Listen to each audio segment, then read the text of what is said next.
Wide open Torrence. Oh, baby, touchdown. How do you leave the best receiver in the NAIA that wide open? You show, and that's what we do. Cash. You're proud of me? And it's caught! Oh my goodness! Troy Torrence comes down with it! Welcome all to Bankroll Blitz right here on Pub Sports Radio. You're coming off an excellent week. Troy 7-4 plus 2.71 units. I went 4-3 plus 0.84 units. We're both in the black. Your ROI is over 10% at 10.56%. Your average lineup plus 129. Excellent work. We need to stack winning weeks. And we're starting to do that right here. How are you, my friend? That's the hardest thing to do, is just consistently book wins each and every week. It's super important. Time to put last week behind us, man. We got a new slate to attack. Last week, something I noticed on my bets, though. My first bet that I placed lost, and the last 3 bets that I placed lost, all on Sunday or later. I mean, that just kind of tells me, like, you know, there's a reason you didn't bet it in the first place. Slow down. Don't force nothing. But you know how it is psychologically when you're chasing or when you're up a lot. You know, you feel like you get a little extra room, a little too confident. And, yeah, I'll be conscious of that heading into this week. So I'm ready to get it, Jimmy. I've been struggling on the Monday nighters, making a bet 6 days early when there's so many things that have changed. I've not been beating the market move on the Monday nighters. So that's something I was aware of. Also, it was tricky for me last week because my birthday was the day after our show, and I took off after betting with the bag. I took off to a casino for a couple nights, and I didn't pull the trigger on a bunch of the leans that I had. Had I have pulled the trigger, I was 3-0 in the 1 p.m. games. I would have been 8-0 in the 1 p.m. games. So I do feel like I left $1,000 on the table, not firing away. I didn't host the Cappers contest show on Thursday. That's sort of where I solidify the extra moves. So that's your final move. Yeah. I feel like I'm back in the rhythm here, but they're the first 2 spots on the board. You know, something we talk about is you know, your gut not being a winning capper. Although I trust my gut with futures picks, but not with, you know, day to day or week to week picks. And there were 2 spots that I wanted to attack immediately, and one the line moved against me, one the line moved with me. I'm very comfortable not moving on it, and there's a few more that I want to move on here. I'm excited. I'm very, very excited. It's great to see all you guys in the chat. Londo, Al, Cervic, Viper, MB, Mac, Beavers, Terry Walker, the Nuke Worker, Sammy Calmer on the Colts first half +3, and the Bengals -2.5. Sky Dragon, Michael Murphy, Frankie Machado, Ian Shaber, serious business in the house. We got Birdie ready to go. Nasty Nate. Now it's Pat Smash ? Oh, that's funny. That's funny. It's great to see all of you guys. Mikey P, thank you for joining us. Spenny Penny Bombs in the house. Let's get right to work without further ado and start firing away. But first, a review of last week. For me, I cashed the Saints at +110, cashed the Steelers at +4, lost to Dallas, San Francisco under 45, lost the Packers, a horrific line. I had the worst line of anybody in North America at -2. It was just embarrassing. Eagles -4, I cashed. Broncos -2.5 was a loss. And Texans +2.5 was the rare situation where Troy and I were on opposite sides and we went 3-0. That's hard to do, man. That's hard to do. What a beautiful thing. Hey, I was thinking that whole game, let's both get this cash. It made me so happy seeing that 2-point final, man. I loved it. It was great because you got the Falcons -1.5 and the money line. I had the +2.5 on the Texans. That was I put that bet in 6 minutes before kickoff. We talked about it on NFL Pop-Up. You lost your Washington-Detroit teaser, but the Steelers +4.5 was a casher. You lost Patriots -1.5, but then you went on a run. Cashed Falcons money line, Falcons -1.5. Cashed Jets money line, Jets +2.5. Cashed the teaser, Jets +8.5, Colts +8.5. Lost San Francisco, Dallas under 45. Lost the Packers +2.5, but cashed Vegas, Green Bay under 45. Let's get to work right now, and we start on Thursday night, 8:15 p.m. Eastern. We have the Denver Broncos at the Kansas City Chiefs. Broncos 1-4, 1-1 on the road. It was awful watching them fall apart. against the Jets. Now, it was very good for you, awful for me. Kansas City 4-1, 1-1 at home. We're at Arrowhead Stadium in Kansas City, Missouri. 76 Fahrenheit clear, but we have a lot of wind at 16 miles per hour and the possibility of showers late in the game.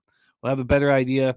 Right now, we're 48 hours before kickoff. We'll have a better idea, but there's a real distinct possibility of showers about halfway through the game.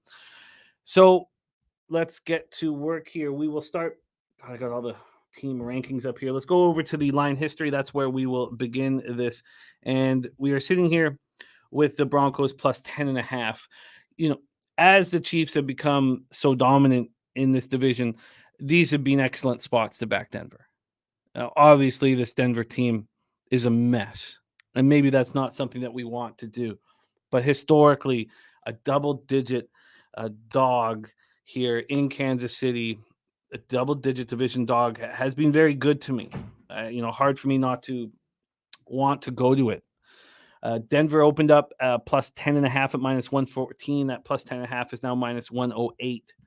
We get over to the total in this one. We are sitting now at 47.5. This has dropped mightily.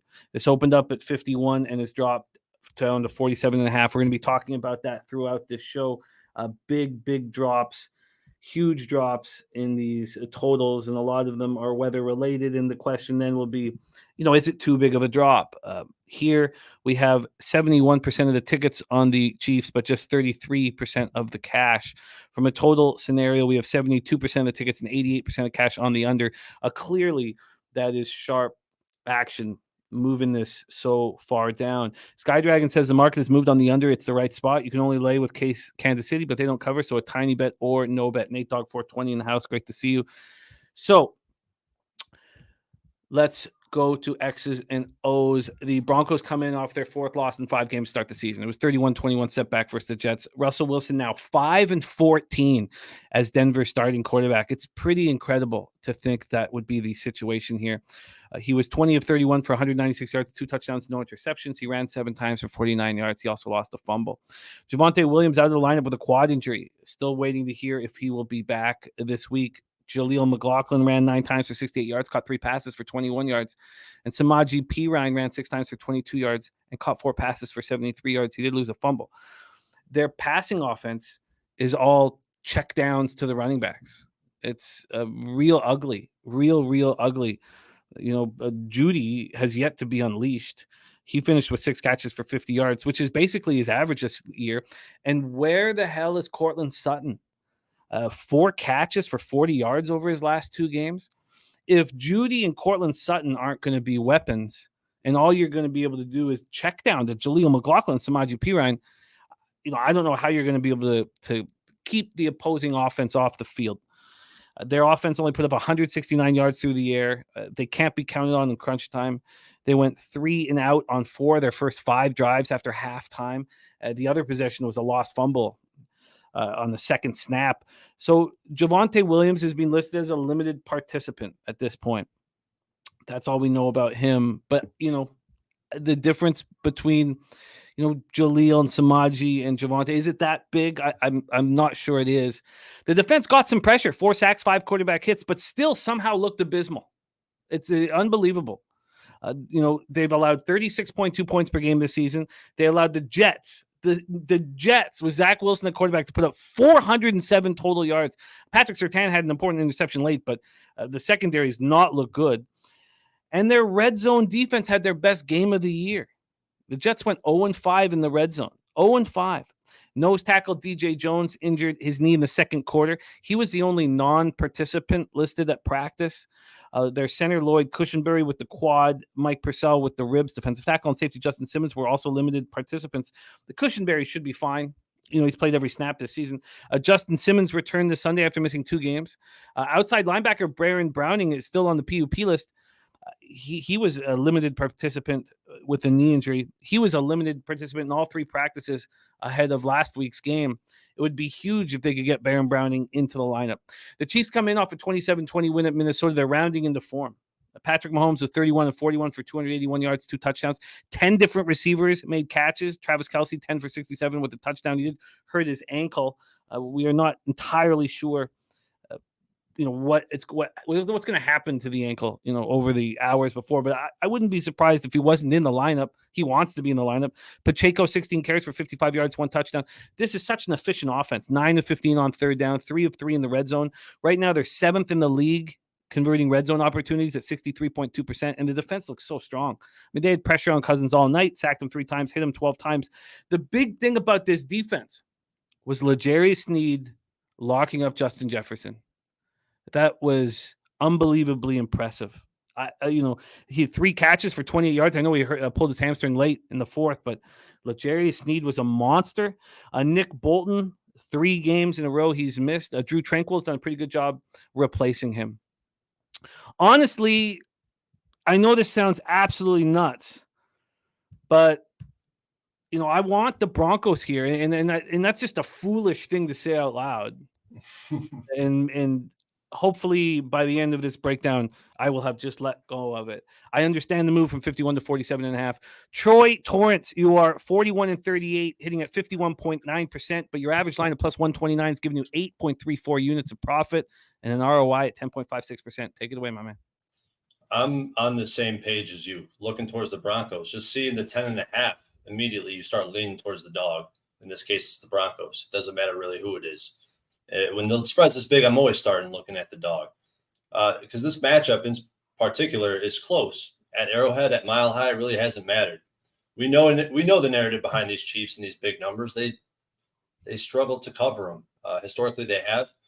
And it's interesting because the narrative this year has been, well, the defense is better this year, so they should start covering these bigger numbers. Well, I don't know if I'm a believer in that thought because is this the best defense Mahomes has ever had? He's played against the Bears, the Jets, the Vikings, the Jags, and the Lions. Their run D on PFF ranks 24th. Their pass rush ranks 24th. Now they do have really good coverage behind that, like Jimmy was talking about with Sneed locking up Justin Jefferson. But, the issue with backing the Broncos, I mean, this historically, I touched on all this last week, right? Historically bad offense. They can't defend the run. Their run block win rate is awful, but it's against the Chiefs. I mean, the Chiefs really are not a team that's going to be able to ground and pound and move the ball on the ground, although they will slice and dice you just death by 1,000 cuts. Patrick Mahomes, ADOT's down this year compared to where he's been at in the past, average depth of target. And I think that kind of was reflective of his offense. I still think there's something wrong with this Chiefs team. Patrick Mahomes, I was talking about a bear market the first couple of weeks, and I think something's wrong with this offense. It just seems like, compared to what you're usually seeing out of the Chiefs, the well-oiled machine, the timing's off. Obviously, you have drop passes and some mishaps with the skill position on the offensive side. And like I was just talking about, Patrick Mahomes is bottom 5 in air yards per attempt. And the company he has down there at the bottom of the list is really kind of embarrassing. But he's way more efficient, way more effective. He's sacked at the lowest percentage of his pressures in the NFL, and he has been his whole career. Guy's still brilliant. Don't get me wrong. But it just feels like the Broncos could keep this game within double digits. Chiefs at home on primetime. In my database, it goes back about 2.5 years at this point. 2 years prior plus a half, whatever this year is, 30% through. 0-4 ATS. They're 3-1 straight up. 3 wins were all by 3 or less. 2 of the wins were by 3. 1 of the wins was by 1. The loss they had, they lost by 1 point. That's 0-4 on primetime games. So the only way I'm looking in this game is to back the Broncos. And after hearing you talk about it, Jimmy, I was really starting to consider it more realistically. I am too. I don't know if I can press the button. It's one thing to talk about it. It's another thing to put your money on it. Markel says sounds like an under. It's an under that would have already had to have been bet.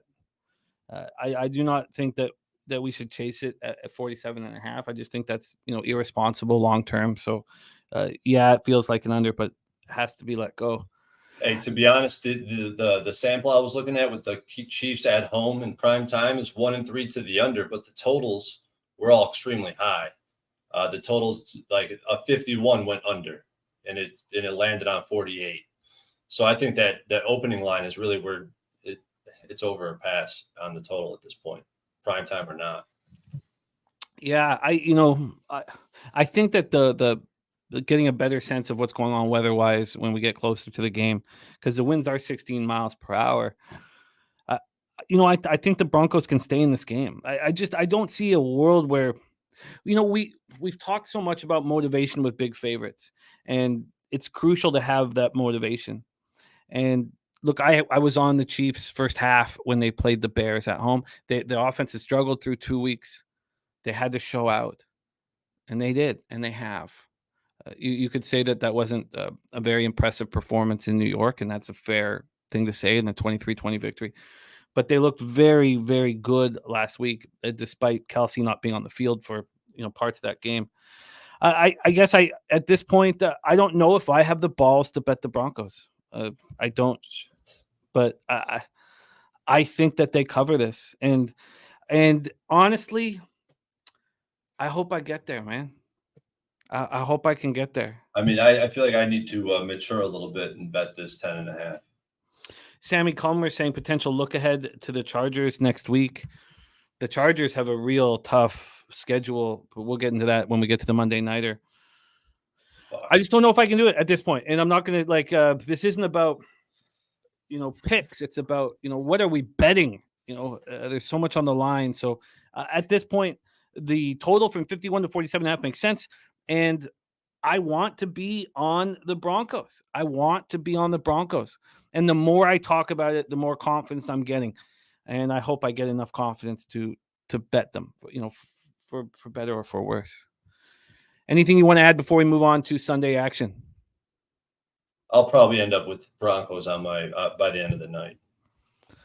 Nothing yet. Well, is this a spot where we might want to wait? If we see it move from 10.5 to 10, we could say, oh, this is a right bet.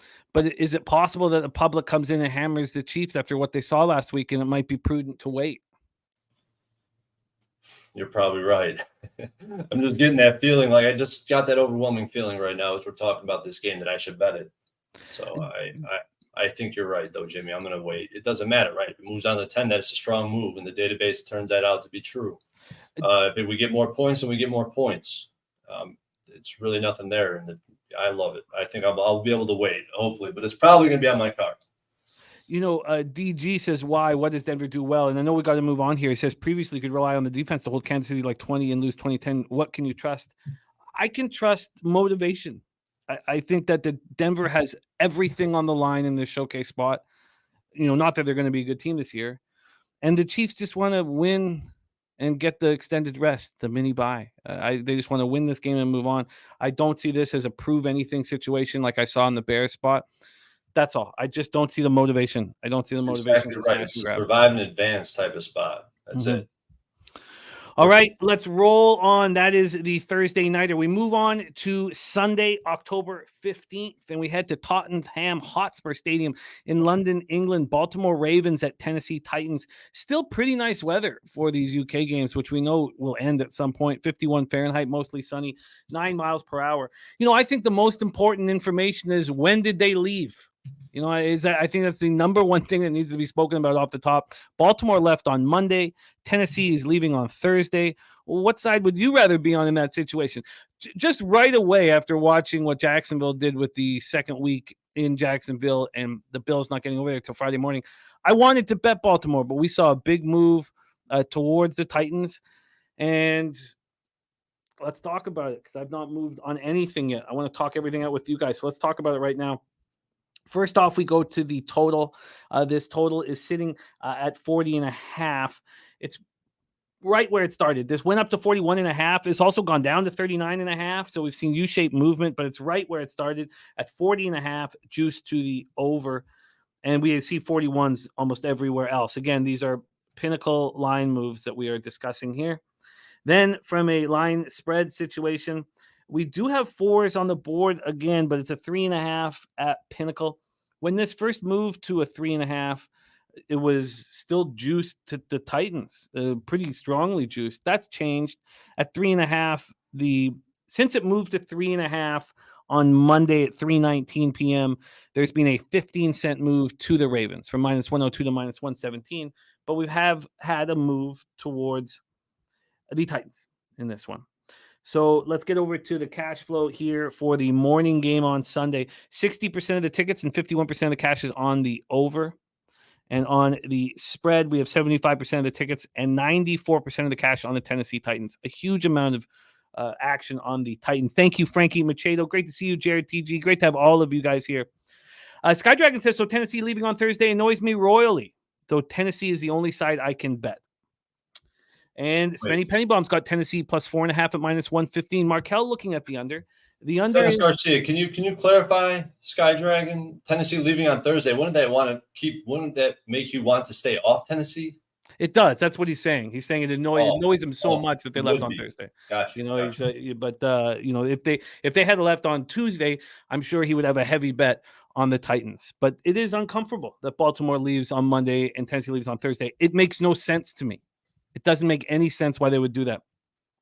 The Ravens come in angry off an ugly 17-10 loss at Pittsburgh, turned the ball over 3 times, allowed a block punt for a safety in a game where they looked to be in complete control. Now, we were both on the Steelers, so, it worked out the way we wanted it to. Lamar Jackson was 22 of 38 for 236 yards and a very costly interception, an interception that I could not believe. I was in absolute shock that he threw the ball that passively. I just couldn't believe it. With the game on the line, I was just astonished. So he ran 6 times for 45 yards and lost a fumble. Their running game was strong as always. As a team, they ran 25 times for 125 yards and 1 touchdown. Zay Flowers caught 5 for 73. Mark Andrews caught 6 for 65. Nelson Aguilar caught 4 for 64. But they were just 1 and 3 in the red zone, and they're very good in the red zone. I guess that's why it was so shocking to see that pass. They're third in the NFL, converting 72.2% of red zone opportunities. Their defense was strong until the fourth quarter and held the Steelers to 0-2 in the red zone. So this is where it's a Harbaugh team. They're third offensively converting red zone opportunities, and they're the best red zone defense in the NFL. They're holding opponents to just 25% of their TDs on their red zone drives. They finished with 3 sacks and 4 quarterback hits. Patrick McCarry left with a chest injury, and Daryl Worry, their cornerback, was placed on the IL before the game. The Titans coming off a disappointing 23-16 loss at Indianapolis. That really bothered me. I wanted Indianapolis and I wanted the under. I didn't move on either, and they both cashed, and that bothered me. Now, you guys know I have Colts over 6.5 wins on the season, so every win is important. Tannehill was 23 of 34 for 264 yards and a touchdown. DeAndre Hopkins was incredible. I mean, he looks, in form. 8 catches, 143 yards, 53% of the passing yards were on him. And Derrick Henry struggled again. 13 carries for 43 yards. He was stopped on 4th and 1. How often have you seen him stopped on 4th and 1? So if you take out the one outlier performance, the 122 yards against the Bengals, he's averaging 51 yards a game on the ground this year. 51. The great Derrick Henry. There are a lot of miles on him. Red zone offense continued to struggle. They were 1 of 4 in the red zone. They're now 29th in the league, converting 35.3% of their opportunities. And why is that? It's because Hopkins is the only guy you got to cover, and Derrick Henry's not as dangerous as he once was. Their very strong run defense got gashed by Zach Moss. And when was the last time we saw Vrabel run defense get gashed? 165 yards, 2 touchdowns, number 4 ranked run defense, held 10 straight opponents to fewer than 100 yards. 20 games between allowing a 100-yard rusher. It's shocking. Shocking. They couldn't get off the field. They allowed the Colts to go 8 of 13 on 3rd down, but they shut them down in the red zone, holding them to 1-5. Their red zone defense is very good. Very, very good. You have red zone for unders is so crucial. You have the best red zone defense in the Ravens. You have the 4th best in the Titans, not allowing touchdowns 35.3% of the time. I mean, how do we not want the under here? Their defense did knock Anthony Richardson out of the game with a hard hit, but they didn't get sustained pressure. 1 sack, 2 quarterback hits. Defensive tackle Jeffrey Simmons left in the first half and what is a shoulder injury. So he's listed as day-to-day. He's not out. Listed day-to-day. Treylon Burks day-to-day. Linebacker Luke Gifford day-to-day. Defensive tackle Tierra Tart day-to-day. Their defensive back Mike Brown will be out to at least week 9. They're hoping to get cornerback Caleb Farley back this week. He's been on the PUP list. He's eligible to come back. Why wouldn't we bet the under here? Take it away, Troy, the Tottenham Hotspur Stadium in London, England, Ravens, Titans. So this Ravens embarrassing loss at Pitt was one thing holding me back. But if you follow me on Twitter, I already backed the Titans +4. I've been talking about how Lamar Jackson isn't him, maybe a little bit too much, because this last loss was definitely certainly not his fault. he was pretty impressive until that interception at the end of the game with all these drop passes. I mean, definitely played a factor in that game. So I felt a little bit lucky to cover the 4.5, despite this team winning outright by 7. But I still stand by my thought process with this Baltimore Ravens defense. I think they're overrated 100%. I'll stand by that until I'm proven wrong. Right now, the Ravens have the 27th strongest strength of schedule. And just looking at the defense and who they've played, they played the Texans, Stroud's first game. And I'm like, if you watch the other shows we had, I said the same thing. But I have to repeat it again because it's important. Texans, Ravens, this is their strength of schedule. This is who they played. Texans in Stroud's first game. Bengals with Burrow, a hobbled Joe Burrow. The Colts with the backup Gardner Minshew. The Browns with the rookie in his first start in his NFL career. And the Steelers, who we all know is not good on the offensive side of the ball. Currently, they have a lot of overrated rankings and player grades, as far as I'm concerned, based on who they played. And, Tannehill isn't really all that far from the list. But one thing I will say is that the Ravens, or Tannehill, is a lot worse when he has pressure in his face. And when defenses are able to apply pressure, I feel like he definitely shrinks, kind of gets into the fetal position because he does not perform well historically and throughout his whole career. But the Ravens are bottom 5, believe it or not, bottom 5 in pressure rate. You got the Titans coming off this loss, which I think, Titans off a loss have been pretty profitable as a dog, especially. The Colts sold out to stop the run, especially in the red zone. You could see it. I mean, Jimmy talked all about that. I think no Treylon Burks made a huge difference because if you remember last week, I was talking about Tannehill and how successful he is when they have vertical threats and they drive the ball downfield. They won both their games. The 2 games they won, Tannehill led the league in air yards per attempt in that week. I think that's strong shit. For the Titans to win against a team like the Ravens, they need to be polarized with their offense. They need to drive the ball downfield or keep it on the ground in the run game. I feel like there should not be a lot of in between, which is what we've seen out of them against the Colts. When it's all said and done, I think Vrabel and the Titans do enough to keep this game close. I think they'll have a defensive scheme. They just came off a game against Anthony Richardson, and they actually kind of neutralized him in the running game. I feel like they could do the same thing here against Lamar Jackson. And here's the biggest thing. The Ravens, they do not cover – Ravens and Lamar Jackson, Ravens with Lamar Jackson do not cover spreads as favorites. It's just what it is. It reminds me of Russell Wilson and the Denver Broncos. They do not cover as favorites. 4 points is too much with a total that I think is going to go under. I feel more comfortable with the side than the total, but I do agree that this total looks like a clear under. Like I said, I moved on the Titans +4, and I really think that this number will close along the lines of 3.5 to 3. Troy on the Titans +4. The only thing that makes me nervous is I don't know why this isn't at 40 right now. Maybe 41.5 is the right spot for it to be on, but this is I want unders, and I've been really trying to stay away from first half full game unders, and I think I pulled the trigger on first half and full game unders here. I think this is a defensive battle. The weather's nice, but the offenses aren't. I'm going to be on the under. I think it's a double up under spot for me. Troy on the Titans +4. Let's move on. Next up for us, 1 p.m. Eastern, Washington Commanders 2-3, 1-1 on the road at the Atlanta Falcons 3-2, 3-0 at home. They look so much stronger at Mercedes-Benz Stadium in Atlanta, Georgia. Let's get into the line history here to get rolling. We have Atlanta sitting at -2.5 at Pinnacle. There are still juice 2s on the board. This opened up at -2, -108. It's now -2.5 at -114, which would lead you to believe that there could be a 3 on its way. From a total scenario here, we are dealing with a 42s mostly across the board. It says 41.5 here at Penny, but that over is at -118. So it's moved 11 cents to the over at 41.5. So it's basically a 42. Let's get into the cash flow then for this spot. And we have no information on the amount of cash, but we have 85% of the tickets on the Falcons. And we have 48% of tickets and 72% of cash on this under.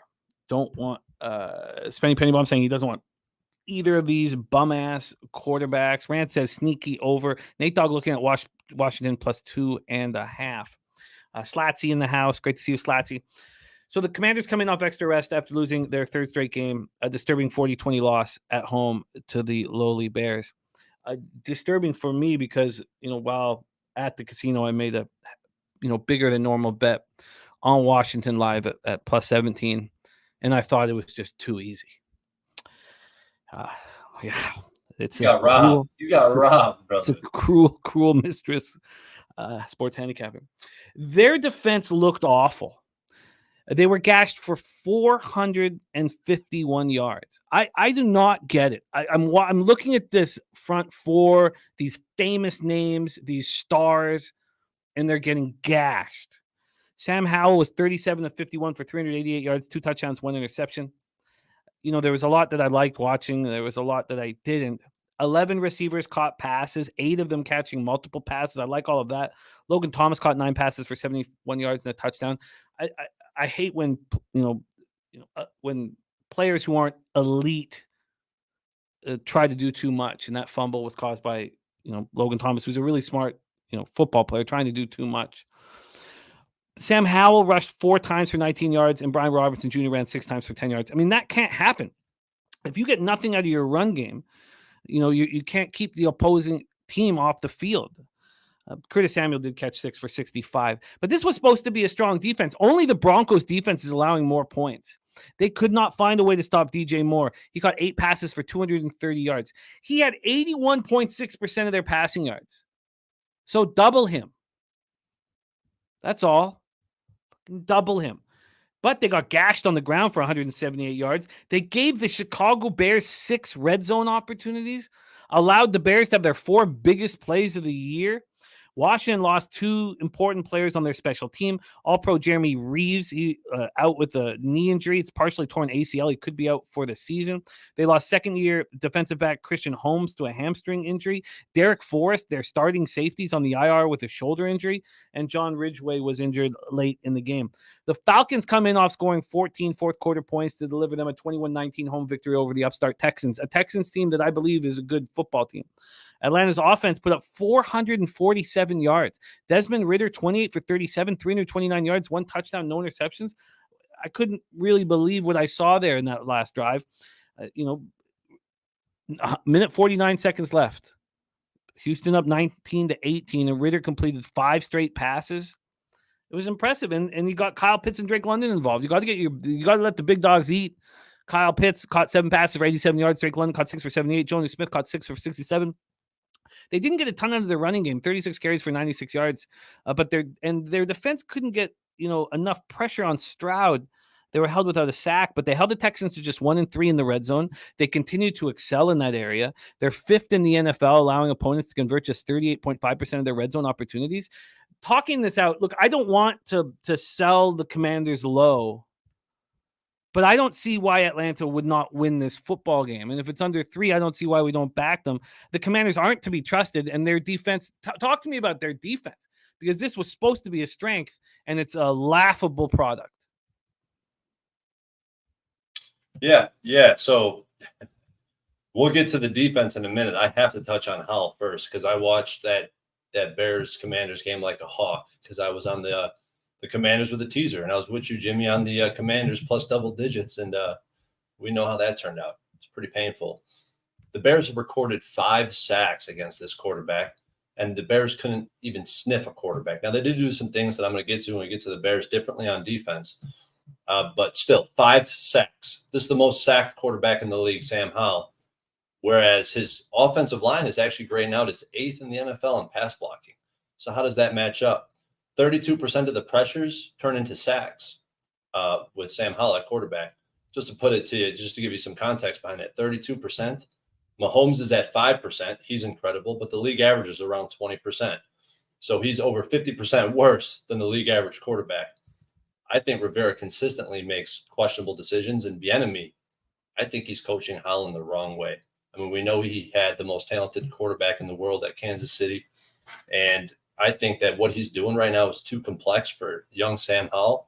We're not even sure if is a good enough quarterback at the NFL level, and I think he's probably introducing too many complex schemes for this kid to handle, because there's no reason that this kid should be getting sacked this much. It means he's not able to read his progressions. He's hesitating, or it's taking him too long to get through it. So you have to sweeten it. You have to shorten it up for the kid. I don't think Bieniemy's willing to give an inch. I think he's trying to make a square peg fit into a round hole. It's not working. On the defensive side, I can't understand some of these metrics I look at. Supposedly they're second in pressure, but when I watch them play, the Bears handled them. They really weren't applying almost any pressure on Justin Fields without blitzing. And this is just a defense that can't defend the pass, the run. I think their secondary is probably the worst in the NFL, despite them ranking 21st in coverage. I feel like that's a little bit lenient based on what we've seen. But they give up some of the most explosive plays in the NFL, and that's pretty consistent every single week. So the Commanders are a little bit confusing to me, which is why I haven't moved on this game. And the Falcons, I mean, Ritter, like you said, look completely different. Aired it out compared to what he usually does. 9.2 air yards per attempt. That was top 3 this week. Pass attempts of 10-plus yards. He had 43 in weeks 1 through 4. This week he came out with 22. So I almost cut that, he almost doubled that in 1 week. He was throwing back shoulder verticals to London, tight windows over the middle, quick decisions, but very tight windows. If you notice, and this might be credit to the Texans defense a little bit, he was completing passes into the thinnest of windows. I don't think that's something that's really going to be sustainable. Maybe it is. Maybe he found something. Maybe he's just good at home. But it just looked like something that was a little bit unsustainable, even though he certainly looked really good. He definitely commanded the offense. He had 0 turnover-worthy plays this week. I'm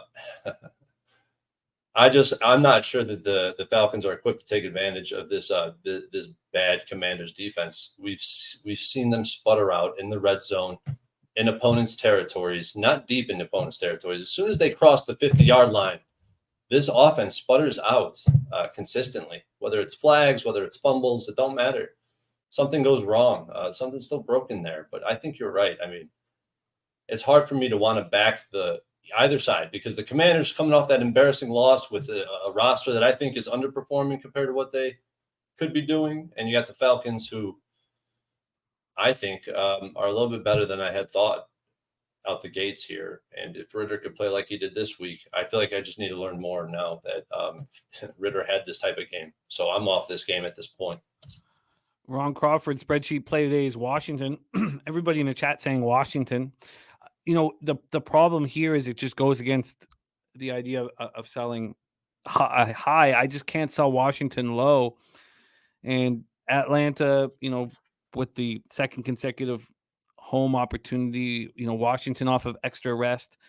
I can understand the under, but, Sam Howell and Washington's defense is a problem there for me. But Atlanta just seems to be playing in that direction. And at this point, I'll just leave under as a lean. I'll let you guys talk me off of backing Atlanta.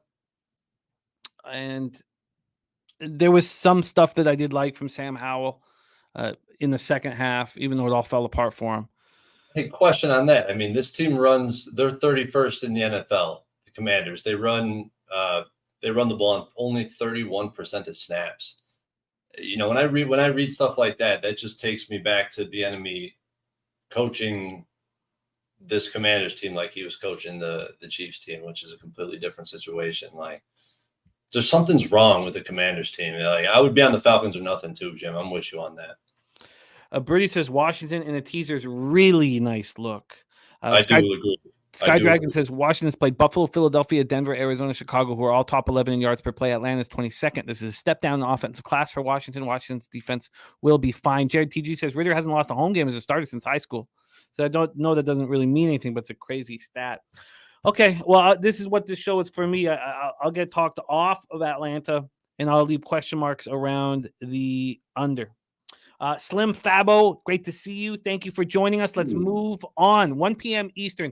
Minnesota Vikings 1-4, 1-1 on the road at these Chicago Bears that we were just speaking of. 1-4, 0-2 at home at Soldier Field in Chicago, Illinois.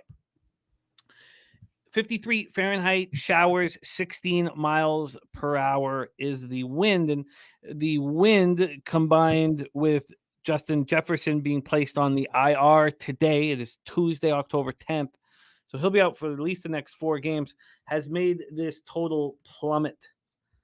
This total right now is at 44.5. It opened up at 49. 49, and it's now at 44.5. A huge drop in the total. Let's go over to the spread here for this one. And we have it's sitting with the Vikings minus 2.5 here. They opened up minus 3.5, and it lasted at 3.5 for an hour and 44 minutes before it moved to 3, and now it's at 2.5. So we have a real legit move to the Chicago Bears. Whether they are performing or whether that's because of their a bias because of what we just saw, or the Sharps believe they're better than what they had indicated through their first 4 games. Let's get over to the cash flow then for this spot. And we are sitting with the spread has 64% of the tickets and 81% of the cash on the Bears. Market moving in that direction. And then you still have 76% of tickets and 64% of cash on the over. People thinking that this total has dropped too far. Sammy Comer says, I can't back the Bears off a win. And Sky Dragon says, I think Sammy nailed it. Says, how do you back Chicago off of a win? So Vikings coming off a 27-20 home loss to the Chiefs. And they played pretty well. They played pretty well. Justin Jefferson was shut down. That doesn't matter now because he's out for 4 weeks. But we can talk about who he will replace. And we know that Jordan Addison becomes WR1. But for those of you playing player props, you can imagine that KJ Osborne and TJ Hawkinson are going to get a big boost in targets. Against the Chiefs, Cousins was 29-47 for 284 yards, 2 touchdowns, no interceptions. Addison was his number 1 target, 6 catches for 64 yards and a touchdown. Hawkinson 5 for 51 and Osborne 5 for 49. Alexander Mattison did very little again. Ran 8 times for 26 yards. He had back-to-back strong games against the Chargers and the Panthers. He combines for 188 yards in those 2 games. And then he's back to struggling again. His longest run was 7 yards. The Vikings have the most turnovers in the NFL at 12. They've lost 8 fumbles. And their red zone defense looks bad again. They just can't be trusted defensively in the red zone. The Chiefs were 3 for 3 in the red zone. The Vikings are now 29th in the league. They allow a touchdown on 69.2% of the red zone drives. The Chiefs were 9-15 on third down. Marcus Davenport looked good. Remember, he'd been listed as questionable all week. He had 1 sack and 3 quarterback hits. You need him out there to take the pressure off of Danielle Hunter. And then Garrett Bradbury was back in the starting lineup. And I know that his grades have been really poor over, let's say, the last calendar year, but I think that has to do with the back injury. I think he's a more than capable center and can be a good center. The Bears are on extra rest after snapping their 14-game losing streak with an impressive 40-20 victory at Washington last Thursday. They looked very good, and Justin Fields looked incredible. I mean, he was just such a monster out there. 15-29, 282 yards, 4 touchdowns, ran 11 times for 57 yards. DJ Moore caught 8 for 230. Their running game combined for 32 carries for 178 yards. Unfortunately, though, Khalil Herbert left the game with a high ankle sprain. So he's going to be out multiple weeks. He's the leading rusher this year, 272 yards. He's also caught 10 passes for 83 yards and 1 touchdown in 5 games. It's a big loss. To make matters worse, Roschon Johnson suffered a concussion.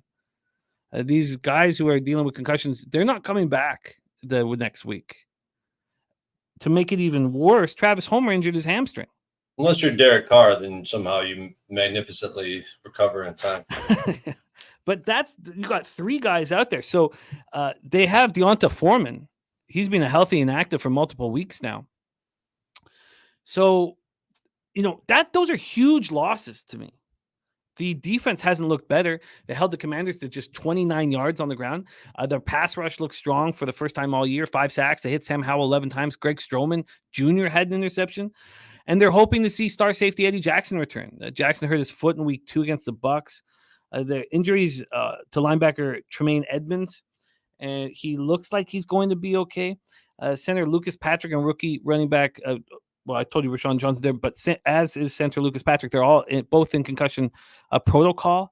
And Quinimus St. Brown suffered a hamstring injury. look, I don't know if I want to just go up against market moves, but this is the perfect time to me.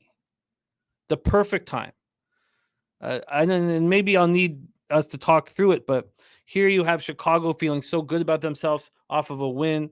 You take out the star receiver off of the Minnesota Vikings.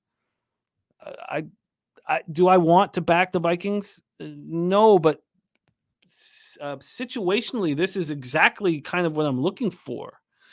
Slim Fabo says Rashawn luckily has 9 days to recover. That's a good point, Slim.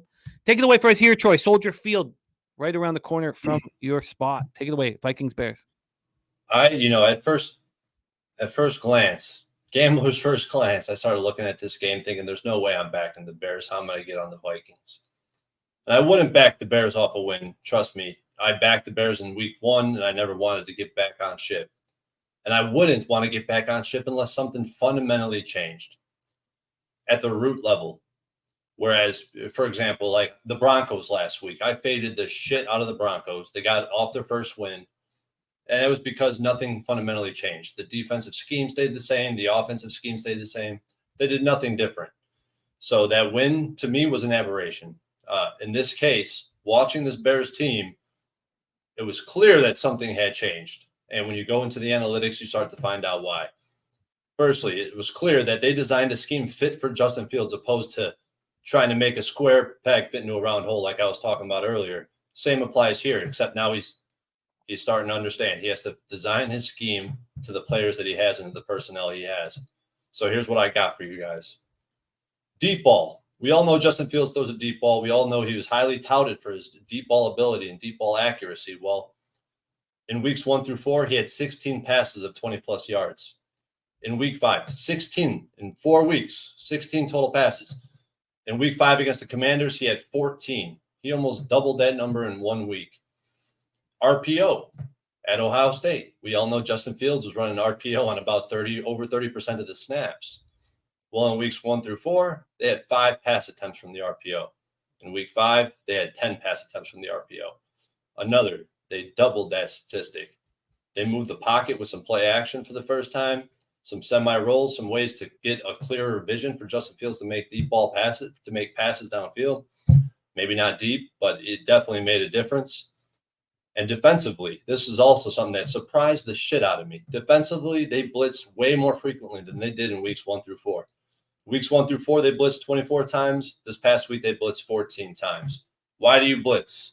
You blitz to mask poor defenses, to create more variance in the game, to maybe create a turnover, create a second and long or a third and long opposed to a third, second and short.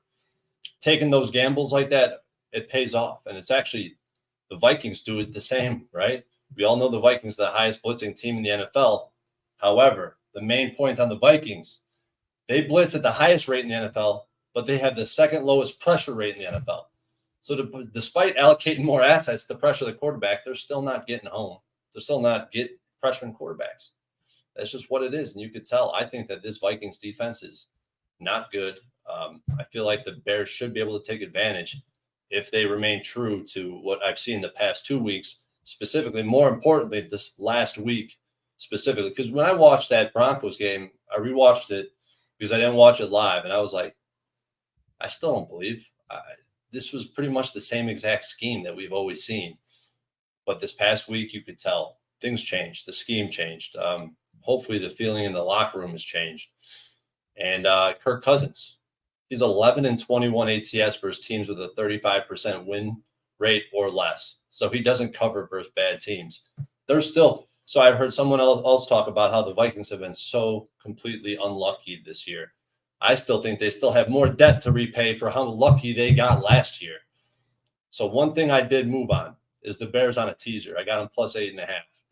We all know Vikings like to play one-score games. And even all their wins last year, I'm pretty sure they were 11, I'm pretty sure out of all the wins they had last year, only 2 of the wins out of the 13 would have covered the spread. This year, they only have 1 win. They wouldn't have covered a teaser leg. And home teams in divisional games that close at 2.5 after a market move towards them are 10-1 straight up. That's over 85% on a teaser. We need 75% to be break even on a minus 120 teaser. I think the Bears on a teaser is a profitable bet in the long run. Yeah, I get the teaser for sure. Ron Crawford says Bears off double-digit win spread +6 or more are 12-36 against the spread next game. 12-36 against the spread next game. Sky Dragon says he'll bet the over. I think this has gone too low. Even in the rain, I think this has gone too low. Now there is 16-mile-per-hour winds expected. What do you think of this total dropping from 49 to 44.5? Yeah, it's definitely weather related. We got to see this Sunday. I would never bet the total knowing what the weather's going to be like. I think this is too low. Spenny has the over at 44.5. I'm interested in the over, and I don't need to be on the Vikings, but I want to be. I want to test the Bears to do it again. Maybe they're capable of it. The over is I'm going to move on the over at some point. Maybe I move on now. I think that I'm going to have to keep a closer eye on the weather here. So maybe I don't bet it tonight, but I want the over at this point. And I kind of want to fade the Bears. I certainly won't fade them tonight, but I'll be thinking about it heavy over the next few days. Troy is using the Bears for a first leg of a teaser. We'll hear the second leg here shortly. I also have them earmarked for a money line round robin. I think there's three spots, at least 3 spots this week. I'm going to have a money line round robin underdogs this week, and they're definitely a candidate. It worked very well for you 2 weeks back. All right, let's roll. Brady says, why don't we all bet Bears +8.5, Washington +8.5 teaser right now? All right, let's move on to the next spot on the board, and I can't wait to talk about it, man. This is a fun cap. 1 p.m. Eastern, Seattle Seahawks 3-1, 2-0 on the road at Cincinnati Bengals 2-3, 1-1 at home. We're at Paycor Stadium, Cincinnati, Ohio. 54 Fahrenheit, cloudy, 4 miles per hour. Let's get into the line history here in Cincy. The total is climbing. It's now up. Oh, I guess not. I guess it's dropping. But I see 45s out there. This opened up at 45.5, moved to 46.5, and is back at 45.5. I guess I sort of misread the line history there. Let's get into the spread for this one. So it has been dropping. The spread, though, I could have had the Bengals -2.5 yesterday. I have colleagues on the Bengals -2.5 after what they saw from them. And now it's a 3. If you want the 2.5, you can still get it around -123, -125. Let's get into the cash flow for this one. And this is going to be fun, man. So for the spread, 44% of the tickets and 71% of the cash is on the Seattle Seahawks. And yet we've seen this go from 2.5 to 3. 72% of the tickets and 83% of cash is on the over. And yet we've seen it slip a little. Sammy Calmer says Cincinnati -2.5, -114 says Bengals once again in a must-win spot. They get this win, then Burrow gets an extra week to rest before they play Buffalo and Frisco. Getting under a field goal here with this roster in a must-win spot. Sky Dragon agreeing, saying yes, Cincinnati -2.5. Harold Williams early lean towards the Seahawks. Penny bombs here on Cincinnati -2.5. Got him at -118. Seattle comes in off their bye week. They were last seen winning their third straight game in dominant fashion, 24-3 over the Giants in New York in the Week 4 Monday Nighter. Devin Witherspoon was named the NFC Defensive Player of the Week for his performance. 7 tackles, 2 sacks, a pick. He returned 97 yards for a touchdown, the 5th overall pick in the draft. That's the highest selection ever for a Carroll-Schneider tandem. This is a young team that's getting better. When the season began, Seattle had the most rookies on their 53-man roster of any team in the league with 15. Right now, with their 53-man roster, 22 have been picked in the first or second round. And that's why Bobby Wagner and Quandra Diggs, that's why they're such good fits. That's why they're perfect fits with these young guys. I really like their balance. Jamal Adams is going to be cleared from the concussion protocol, so he's going to be playing. They're also expecting to get starting left tackle Charles Cross back. He missed the last 3 games with a toe injury he suffered in the season opener. Seattle's bye week could allow Cross, their left guard Damian Lewis, their cornerback Trey Brown, who's coming back from concussion protocol, and defensive tackle Jaron Reed to all play against the Bengals. And defensive back Kobe Bryant with the toe injury and right guard Phil Haynes with a calf injury will be evaluated later in the week. It's even possible that they're back as well. The Bengals finally had the performance people were waiting for in their 34-20 victory at Arizona. Sammy Comer has them moved on them at the division at plus 350, moved on them a conference in the Super Bowl. I believe it's somewhere around 12.5 to 1 and 25 to 1. I stared at it for a long time, and I've been looking at their schedule and staring at it. Joe Burrow looked like his old self, 36 for 46, 317 yards, 3 touchdowns, 1 interception.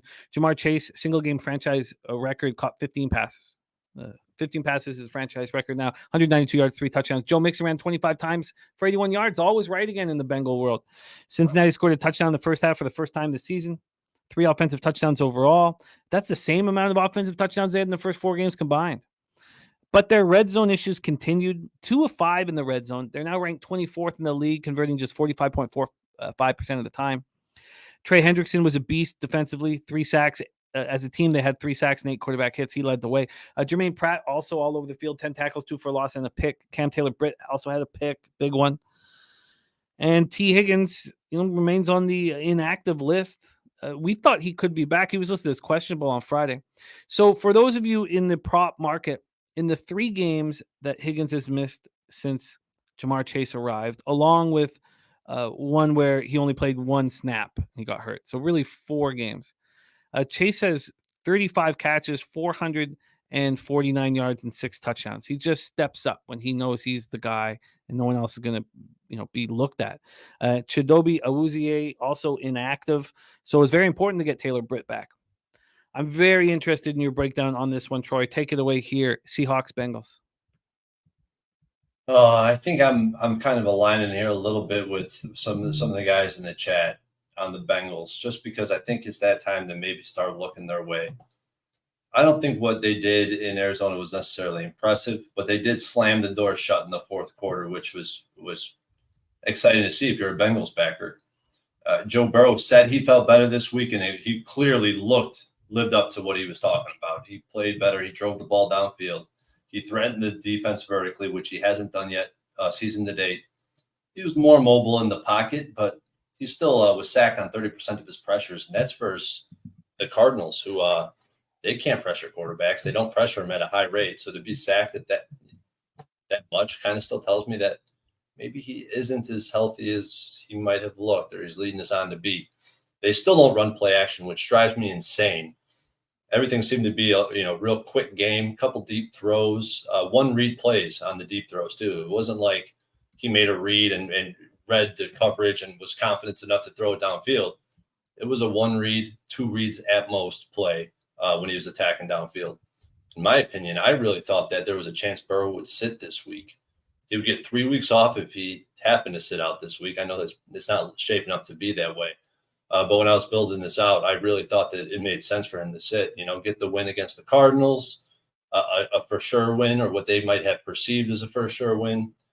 And then, sit him versus the Seahawks, get the extra week of rest, and then come back after the break strong. But defensively, I'm still very unimpressed with what I've seen out of them. The secondary looks vulnerable. Dobbs wasn't able to take advantage. They struggled to stop the run. If not for that pick 6, I mean, this game might have been completely different. And the Seahawks, oh my God, this team I've been so wrong about, at least so far this season. The Seahawks, what they did against the Giants, I could not believe my eyes, but it was against the Giants. I mean, is it time to come back down to earth after that game? They've had a couple weeks now to sit on that win, to think very highly of what they did, but the strength of schedule right now is 28th in the NFL. So what they were doing against the Panthers, against, obviously the Lions was pretty impressive what they were able to do against the Lions. But at the same time, a lot of the pressure metrics, when you say, like I've seen Spenny in the chat talking about how they're able to apply pressure this year. Well, they did go against the Giants and the Panthers, who can't protect the quarterback worth a shit. So it's just something to consider because, and on the other side of things, Geno Smith handles pressure better than anybody. So the strong suit of the Bengals defense is their pass rush. And if they can't get to Geno Smith, or if they choose to blitz Geno Smith, so far from what I've seen out of Geno, he could dissect that. But they're terrible on 3rd down too. They're 31st in the NFL, the Seahawks, 28% conversion rate. I mean, it's just hard for me not to look at this game and think that the Bengals have bottomed out. They're not the same team they've been in years past, but they're certainly better than what we've seen so far. Like I said, the Seahawks are probably fat and happy after how they closed out the prior to their break. And I just think that it's probably time to get back on the Bengals, but I'm not sure if I have the balls to bet it. It was my plan, it was my plan immediately, but the bye week with the Seahawks feeling good about themselves and getting all these players back, I just had me wanting just to talk it out. And, I know we can take nothing from the Giants game, really, but this is a game I would prefer to just watch it and learn what the hell's going on with these two teams against. This is the type of competition that I like. A good team, two good teams, really. I know people. I did not think Seattle was a good team, but I've been impressed with them, and they've not been close to full health. So the Bengals are probably the side I should have moved on at 2.5. Do I want them at 3? I'm not sure at this point. And then I can understand people wanting the over. I just don't understand the market moving towards the under while all this money's coming in on the over. Nuclear is saying public going to smash the Bengals this weekend. Bet it now if you like the Bengals. I don't know, man. I think the Seahawks have been a pretty public team so far this year. After they beat the Lions, but they've been a very public side. Right now they're public, but I know right now the public isn't really betting football games. So, yeah, I'm gonna need more time to sit with this one. But my whole plan was to bet the Bengals, but then I just wanted to talk it out. So I'm on the fence still at this point, and I do not want the over, even though I'm sure it looks very appealing to a lot of people right now. But I don't want the over if the public is betting it heavy. What's the weather like? It's nice. It's nice in Ohio. It's no problem. 54 Fahrenheit, very little wind, cloudy. It's not raining there. So, all right, let's move on here. No movement at this point in Seahawks Bengals, but we've got time to make decisions. We move on to 1 p.m. Eastern. The San Francisco 49ers 5-0, 2-0 on the road. The Cleveland Browns 2-2, 2-1 at home at Paycor Stadium, Cincinnati, Ohio. It is raining. Heavy showers, 18-mile-per-hour winds, 55 Fahrenheit is the temperature. And let's take a look at the line history here for this one. This has been a heavy move towards San Francisco. This opened up at Pinnacle at -5 at -106. Now it's -5 at -124. It's basically a 6. Get over to the total here for this one. From a total side of things, this is dropping and dropping and dropping. 37.5 now. That's pretty wild. Now it opened up at 38.5 at Pinnacle, but now it's dropped a full point down to 37.5, and we're getting low to the flow. Let's take a look at the cash flow for this one. We have 76% of the tickets and 92% of the cash on the under. Then you have 87% of the tickets and 83% of cash on the San Francisco 49ers. And Joe Walsh had a question that Danny Lopez answered about Pete Carroll after a bye. Pete Carroll 4-6 after a bye in Seattle, from what Danny Lopez sees. Sammy Comer looking at San Francisco first quarter, first half. And Joe says, aren't all San Francisco games San Francisco or pass at this point?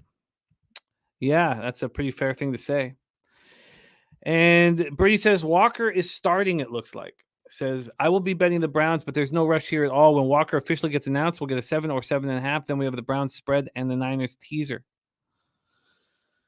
And Solutions for Life says exactly San Francisco or pass. Ian Shaber already on San Francisco early at -5. Jared TG on the San Francisco team total over. The 49ers' reign of dominance continues. 42-10 trouncing of the Dallas Cowboys in Santa Clara matched their franchise record with 15 straight regular season wins. Brock Purdy comes in off yet another impressive clean football game. 17-24, 252 yards, 4 touchdowns. 10-0 as a starter in the regular season. Which takes us to the season-old question. Is it Purdy doing this or the players around him? Seems to be very arguable. George Kittle caught 3 passes for 67 yards. Each pass was a TD pass. Became the first Niners player with 3 TD catches in the game since Vernon Davis in 2009. Aiyuk caught 4 for 58. Debo caught 3 for 55. Ran 5 times for 30. CMC McCaffrey ran 19 times for 51 yards and yet another TD. 14 straight games. He scored a TD in the regular season or playoffs. Only players in history with longer streaks are Lenny Moore at 17, O.J. Simpson at 15, and John Riggins at 15. That's what's happened here with CMC in a 49er uniform. He also caught 2 passes for 27 yards. He did lose a fumble. They went 4-5 in the red zone. They're currently ranked 4th in the league, converting 69.6% of their red zone opportunities, and they get a lot of them. The Niners defense swarmed Dak all night, 4 sacks, 9 quarterback hits, picked them off 3 times, held the Cowboys to 197 total yards, 8 first downs, and 0 trips to the red zone. Left guard, Aaron Banks' biceps haven't got the update yet. Must not be big because I was on a bunch of different sites and couldn't get any information. And Randy Gregory, newly signed Randy Gregory, is past his physical. He'll be practicing this week. Browns coming off their bye week. They were last seen getting destroyed 28-3 at home by the Ravens without the services of Deshaun Watson, who was out with a shoulder injury. Dorian Thompson-Robinson struggled in his first career start, 19 of 36, 121 yards, 3 picks. He didn't have star running back Nick Chubb to rely on. Chubb done for the season. Jerome Ford did not look good, but Pierre Strong looked good. Pierre Strong, 5 carries for 49 yards. Kareem Hunt has struggled in his first 2 games of the year. Get used to it. I just don't think he's got it anymore. He carried the ball 10 times in the 2 games combined for 25 yards. And then don't forget that before Chubb went down, they lost Jack Conklin. Their star offensive lineman blew his knee in the opener. DeJuan Jones has done a pretty nice job replacing him. And Watson stayed in Cleveland, rehabbing his shoulder while everybody else went on some sort of vacation. He stayed. He's yet to practice. They say there's no structural damage to the shoulder. And, before the bye, the Browns expected him to play. I thought he was going to play. He went to the field, on-field workout. He couldn't get any velocity, and he's inactive. But he's medically cleared to play. That's important. Myles Garrett left with the walking boot. He's going to be good to go. Njoku with the burns. He's got burns on his hands and face, but he played with those burns. Left guard Joel Bitonio, ankle injury, and Ethan Pocic, chest and knee. But they were all kept out of practice, rehabbing the injuries. All 4 are expected to be good to go. Take it away here for us, Troy. Niners, Browns. So I was looking at this line, the look ahead before the Niners played Cowboys Monday Night Football. It was sitting at 3, staring at me dead in the face. And I was like, this is going to move. This is going to be well over 3 if the 49ers win tonight. And I thought the 49ers were going to win. But the books give a lot of credit to this Browns team, or initially they did when I was looking at that 3. Absolute statement made to the NFC. Brock Purdy, again, another game with 0 turnover-worthy plays, a 10% big-time throw rate, which is one of the highest in the NFL at this point. The kid, after we talked about him a little bit, Jimmy, Monday Night Football, I kind of threw some shade on him, and I apologize because this kid's putting up legitimate numbers. They do have that they're passing the ball at the lowest rate in the NFL. And that speaks volumes to the run game and how good CMC really is. But this offensive line that he is blocking for Purdy is ranked 27th in pass blocking. And that just tells me that this offensive scheme is extremely solid, and it's hard to penetrate. It's hard to pick holes, and how do you beat it? But it is, like I said, I think it's very important to realize that this is the lowest passing attempts in the NFL. So if 49ers were ever to fall behind and we had to see him straight drop back and make passes down the field, that's where I don't think we've seen enough Brock Purdy yet to really understand how good he is. But he might be every bit as good as he's leading on to believe. They smashed the Cowboys, but how good is this Cowboys team? And we'll get to them a little bit later, but this Cowboys team, they play the Giants, the Jets, the Cardinals, and the Pats. That's like the worst group of offenses you could imagine in the NFL. Is that defense as good as they're perceived to be? We had questions about the Cowboys, and I think it's important to address how this game specifically, because this was supposed to be the primetime big best game of the NFL so far year to date, and it just didn't turn out to be. The Cowboys are extremely lackluster, and they definitely took a drop in my rankings. 49ers played 3 straight games. They've covered all of them. The only non-cover was week 2 against LA. And the Browns, I think it just seems like this number moving. I'm just surprised to see it move so fast and so violently. You know what? I take that back because Deshaun Watson might be out of this game. I think that's kind of why the line started to move so aggressively towards the end, as of recently. But I think that this Browns defense is being scoffed at. I don't think that's really that really should be done at this point. Sure, the game against the Ravens put up 28 points, but this Browns team kind of rolled over once they realized DTR was their quarterback and he was trash. The 28 points was more of a result of field position than it was the offense of being able to sustain drives. Now, they did sustain some drives in that game, but I think that they had to take more risks on the Browns side because they realized the only way we're going to win this is if we create turnovers and create points with the defense. So they did take a lot more risks. You've seen guys rushing up the field, hoping for play action, and leaving wide open, gaping holes, hoping for play action, maybe a strip sack, fumble of some nature. But no, they just diced them up, and that's credit to Tom Monken because he had a pretty good scheme designed for them. And Watson's last game, I mean, I really want Watson to play this game. I really would like to back them. I mean, he led the week in air yards his last game he played. He had that connection going on with Amari Cooper. He could throw a deep ball just like Justin Fields could throw a deep ball. That's what they're known to be able to do. And I thought that they opened up the playbook to allow him to do that. I wish I could see more of that. But ultimately, I think that if Watson is playing this game and we're still seeing a 5, 6, 4.5, wherever it is, I'll probably end up on the Browns. I mean, it's time to sell this 49ers team. I think that this is the peak of the market going up against this defense. I think they might fall short to the performances they've had so far this season. We're all waiting for that to happen. There's just no sign of it. There's no sign of it. Down to 4-1 to win the Super Bowl. When it opened at 7-1, I was like, I think I might be able to get a better line here earlier. It's amazing. 2 years ago, I had 66-1 midseason with the 49ers, 33-1 to win the conference. That's when they lost to the Rams in the conference final. That was going to be like, career type, my biggest payday of my career.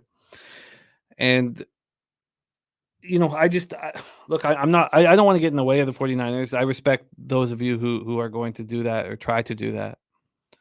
Do I want them in this situation? I mean, remember that first game of the year last year in Chicago, inclement weather, but that was Trey Lance at quarterback. I mean, the difference with Purdy and Lance, I mean, it's monstrous. And I can understand everybody. I mean, when you hear, Sammy and who was with Sammy? I saw someone with Sammy, but these guys on the Slatsy and Sammy on the first half, Niners -2.5. I mean, that sounds to me like a very good bet, but I'm just not going to be late to the party. I'd rather just not even come to the party. Birdie says Schwartz has made his living stopping the run. Like the matchup here, we've seen the Shanahan offense go on the road and play low-scoring games, especially in weather. Joe says Browns held Tannehill on the road, Pickett at home, and hobbled Burrow week 1 on the road. Browns defense should have good stats. And Jared TG says Browns won't be able to run, so I think you'd have to believe in their passing offense. And, I'm not interested in getting a bad line on the Niners. I'm not interested in backing them after that dominant performance. And I'm not interested in getting in the way of them. I don't want to sit here and say, I'm going to fade them this week, which comes down to a spot. Then would I like to make a move on the total?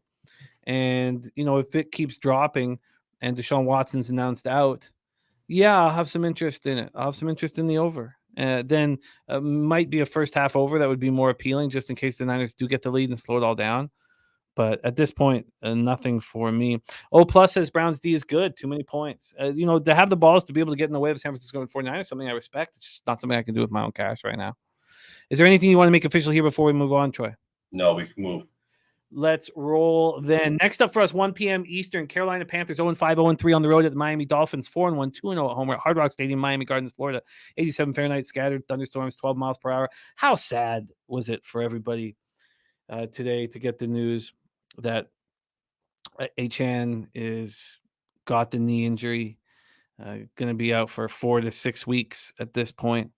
It was sad, watching everything he's doing, and he's doing it so effortlessly. It sucks. It was sad news to read about today. So Devon Achan is out with the knee injury, multiple weeks. The injury is not expected to be a season ending. And right away, Spenny says Raheem Mostert, rush yards, smash that shit. But that was sad to read. Let's take a look at the line history here with this spot. We have the total sitting at 48.5. This opened up at 48.5 at Pinnacle, and it's right there right now. There's been no movement to it. 48.5. From a side perspective, we have it sitting at 14 at Pinnacle. In Survivor, I took the Lions last week just to make sure I could take the Dolphins this week. Let's go over to the cash flow for this one. What an exciting football team these Dolphins are. It's good for the sport. See the Dolphins playing like this. We have 94% of the tickets, 92% of the cash on the Miami Dolphins. Then you have 62% of the tickets and 59% of the cash on the over. So let's discuss the Panthers. First off here, 87 Fahrenheit, scattered thunderstorms, 12 miles per hour. Carolina comes in off a 42-24 loss at the Lions. Bryce Young finished 25-41, 247 yards, 3 touchdowns, 2 picks. He entered the game with 2 touchdowns, 2 interceptions, and had already lost 2 fumbles in 3 starts. He looks very vulnerable out there. Adam Thielen becoming a nice security blanket for him. Another really strong game for him, 11 catches to tie his career high for 107 yards, 1 touchdown there. Second round pick, Jonathan Mingo caught 5 for 48. Chuba, Miles, and Laviska combined for 21 carries for 94 yards. Sanders did lose a fumble. And defensively, it's pretty sad. This could have been a really strong defense this year. And now Brian Burns is doing all he can to keep this defense afloat, this beleaguered defense. We're seeing all the signs now of the injuries. Burns had 1 sack, 3 quarterback hits, but the hole left by defensive captain Shaq Thompson, and the play caller is a big one.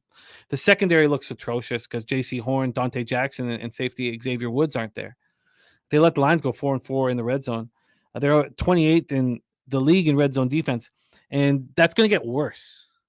That there will be in the very bottom. They'll be 30th, 31st, or 32nd. It's going to get worse with the injuries that they have in the secondary.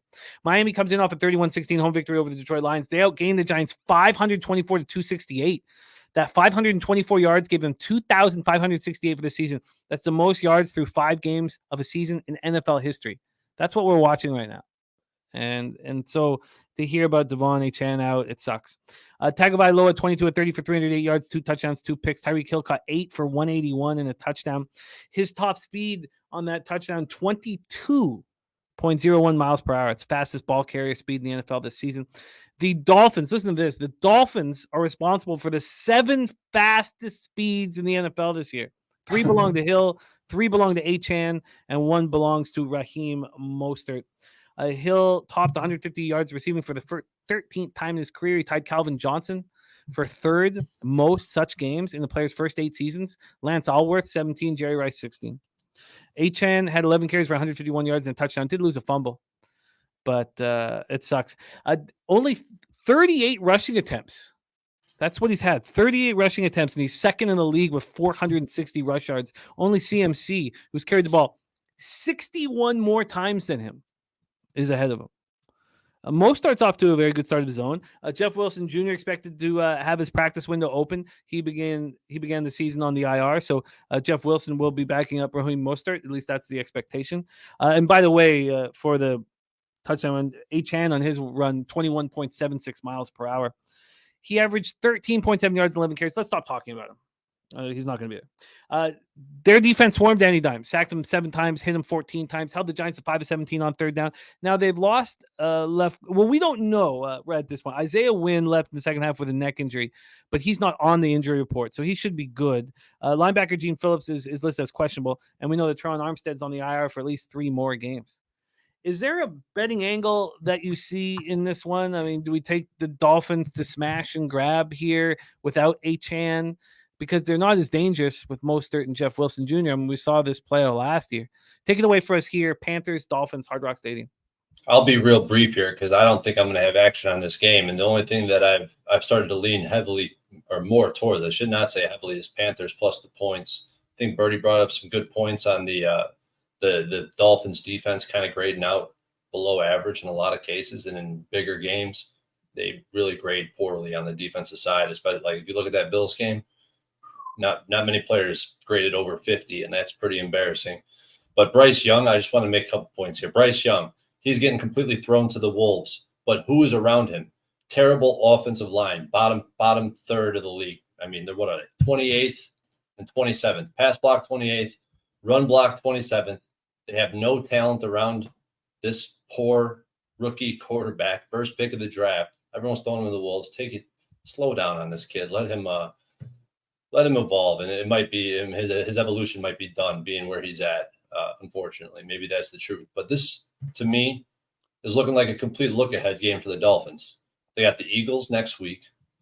This is just a survive and advance type of spot, in my opinion, kind of like we were talking about with the Chiefs. And I mean, just statistically, the Panthers are due for a cover. We know these teams don't go 0-7 ATS, 0-17 ATS. So I think, if anything, I'd be on the Panthers, but I probably won't end up getting there. Look ahead spot's very important to mention for the Dolphins. I don't want them at this big of a spread, without a Chan. And, Nuker saying that he won't lay 2 touchdowns in an NFL game.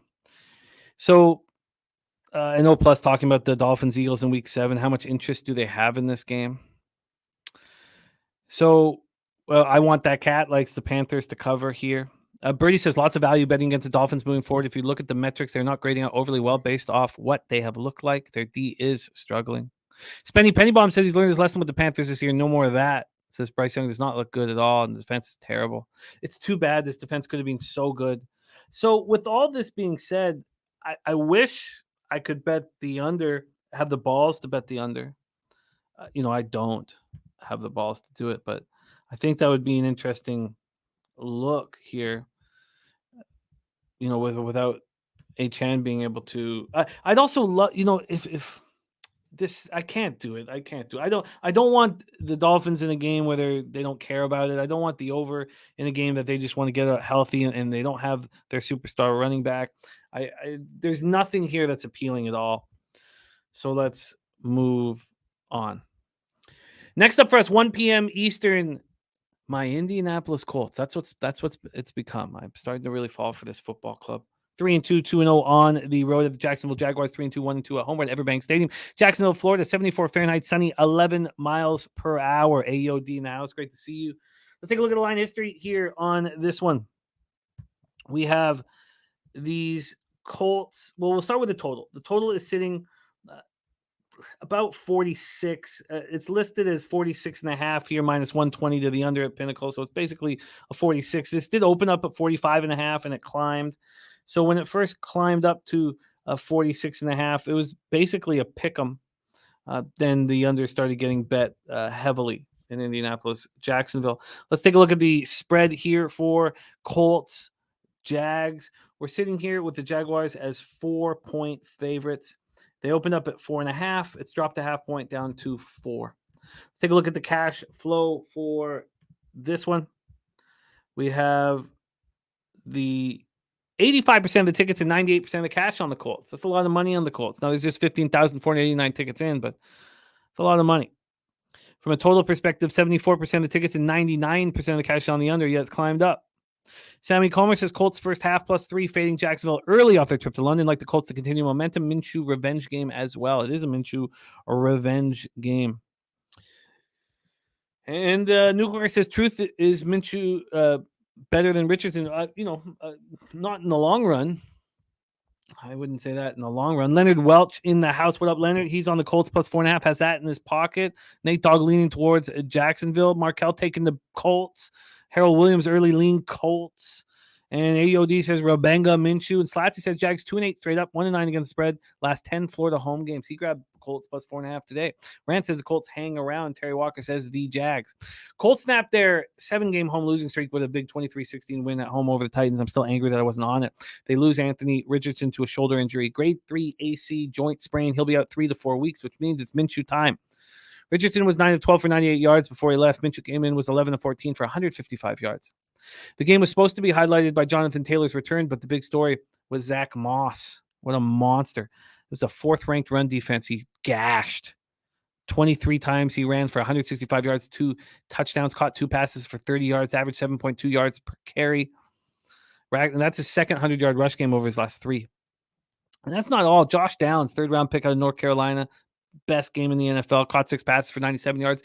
We've been saying anybody who has any interest in the Colts cashing over 6.5 is like, they got to take pressure off of Pittman. How do you take pressure off of Pittman? You need Josh Downs to step up. That's what he's done. And their offense was dynamic. They put up 429 yards of offense. They were 8 of 13 on third down, and they struggled in the red zone. They went 1 of 5, but that's not been an issue this year. Even after that poor performance, they're 16th in the league, converting 56.3 of their red zone opportunities. So don't get too caught up in that. Their defense was strong. They shut down Derrick Henry, holding him to 43 yards on 13 carries, held the Titans to 1 of 4 in the red zone, got 8 hits on Tannehill, sacked him once, but 8 hits. Julian Blackmon had a pick. And they did that without top defensive end Kwity Paye and linebacker Shaquille Leonard, who were all ruled out on Friday. Kwity Paye is still in concussion protocol. I expect him to get out of it.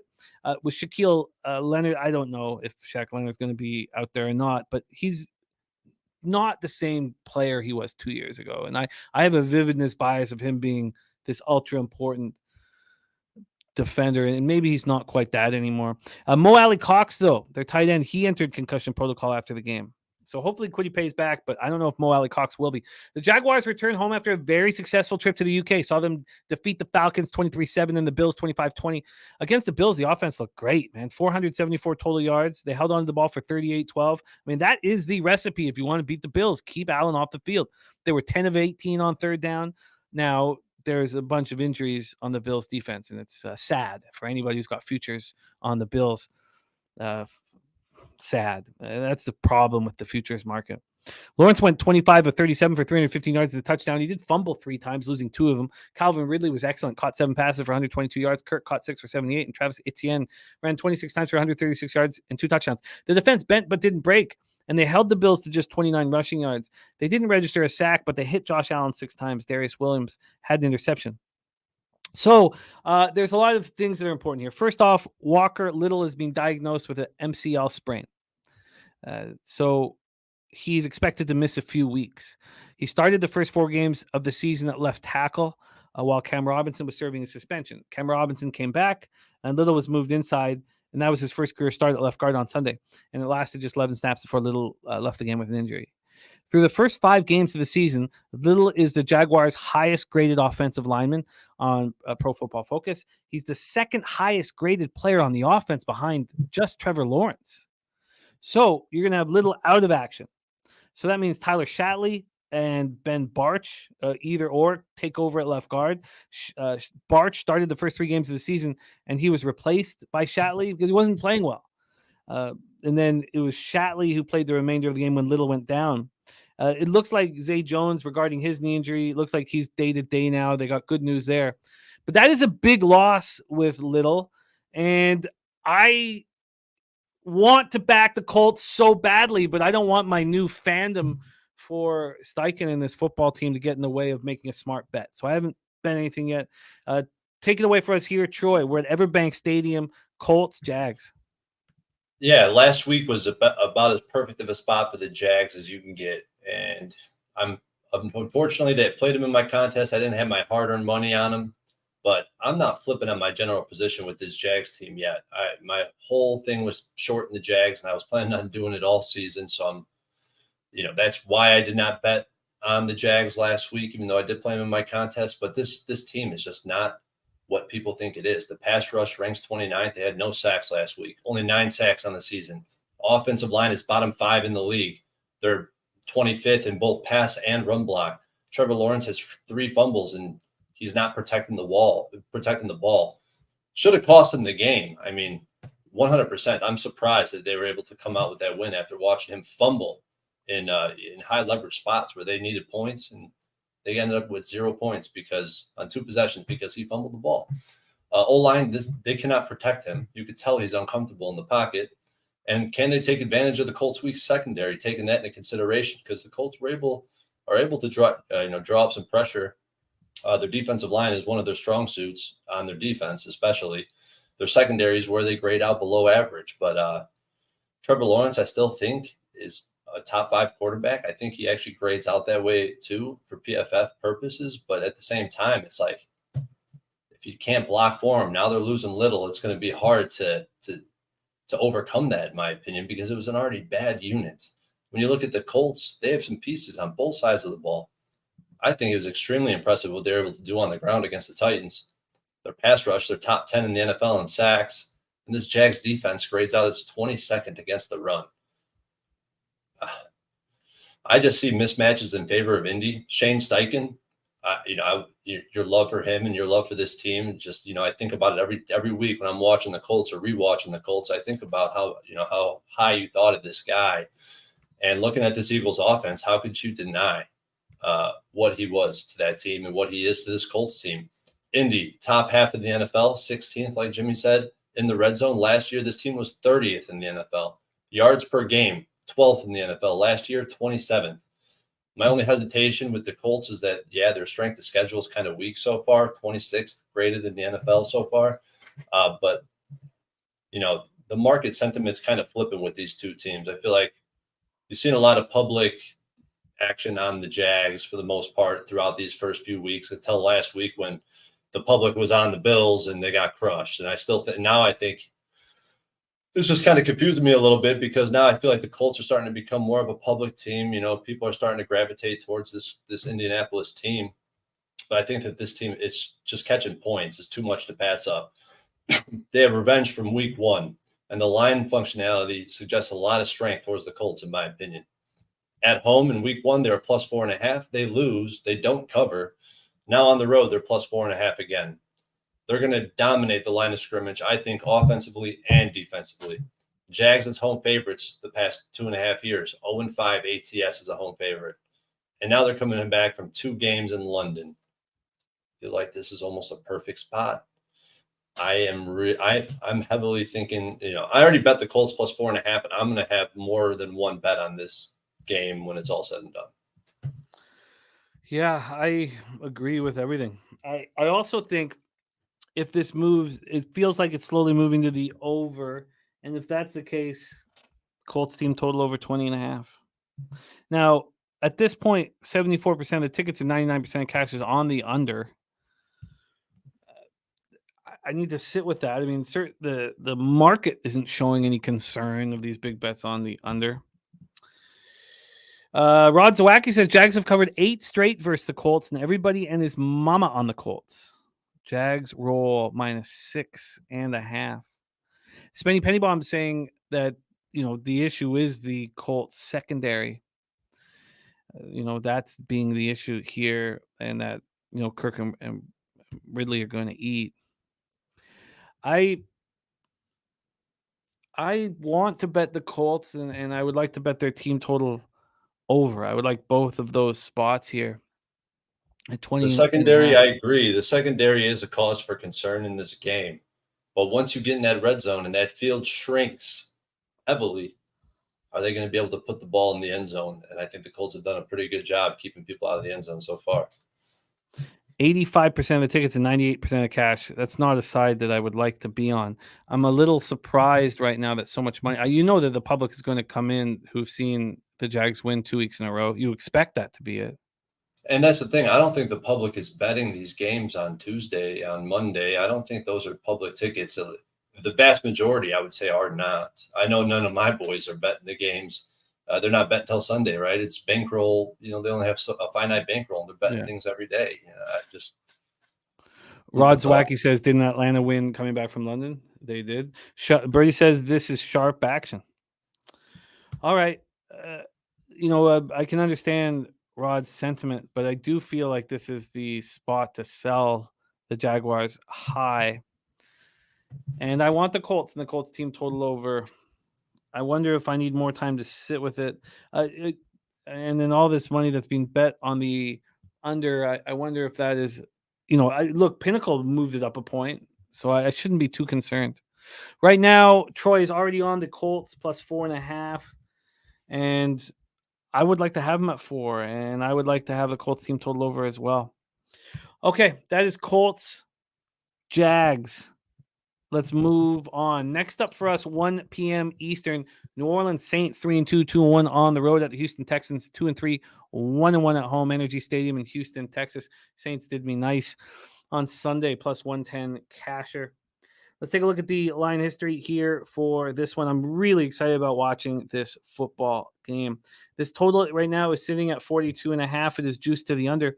This opened up at 40.5, and the first move was towards the under. So this went down to 39.5 before this climb.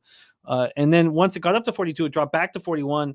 And now it's up at 42.5, juiced to the under. So a ton of movement on this total, but all moving towards the over at this point. Let's take a look at the spread for this one. Here we go. Sorry, take me a second. We're sitting here with Houston at +1.5. They opened up at +2. So we got a half-point move towards them. That +1.5 is juiced. Let's get over to the cash flow for this one. Sorry, get over here. And we are at this point right now, 29% of the tickets and 54% of the cash is on the Saints, even though we've seen the half-point move towards the Texans. From a total scenario, 50% of the tickets are on the under, but 97% of the cash. So then why would it be moving towards the over? And Birdie says he took Houston up to 7.5 and tied it with a few money lines. Says he'll be betting the Saints money line as well, and he's loving this card. Sammy Comer says this game makes me very uncomfortable. He's leaning towards the under. Nate Dogg looking at Saints -1 here. So the Saints come in off a 34-0 demolishing of the Patriots in New England. Derek Carr showed no effects of the shoulder injury. It's been bothering him. 18 and 26, 183 yards, 2 touchdowns. It was interesting to see, Belichick doing what he does, taking away the biggest weapon, which, we all think is probably Kamara, but it could be Olave. He took out Olave. So then Michael Thomas caught 4 for 65, and Kamara looked like his old self. He ran 22 times for 80 yards and the touchdown, caught 3 for 17 yards. And that TD made him the Saints' career touchdown leader. Kendra Miller ran 12 times for 37 yards, caught 4 passes for 53 yards. So 2 running backs making big statements, and we know what Carr is. He's just a check down machine. Saints were 3 of 4 in the red zone, and that's a really good sign for them because they came in ranked last in the red zone. They left the game ranked 26th. They've cashed their red zone opportunities at 43.8%. And you can expect that number to go up with a healthy Kamara. They held on to the ball for 39 minutes and 34 seconds, and the defense looked excellent pitching the shutout. And they held the Patriots to just 8 first downs, 1 of 14 on third down. Patriots didn't run a play in the red zone. The secondary defended 8 passes, had 2 picks, one by Tyrann Mathieu, one by Pete Werner, and the Honey Badger returned his 27 yards to the house.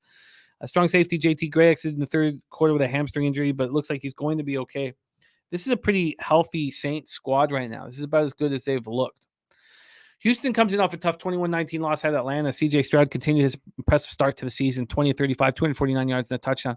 But he's having trouble in the red zone. 1-3 performance on Sunday. The Texans are now 29th in the league in the red zone, converting 35.3% of red zone opportunities. But he's playing clean football, set an NFL record by starting his career with 177 pass attempts without an interception. Dalton Schultz led the way with 7 receptions for 65 yards. But the Texans now have real issues at wide receiver. So Tank Dell caught 3 passes for 57 yards before entering concussion protocol. We'll see if Tank Dell can get out of it.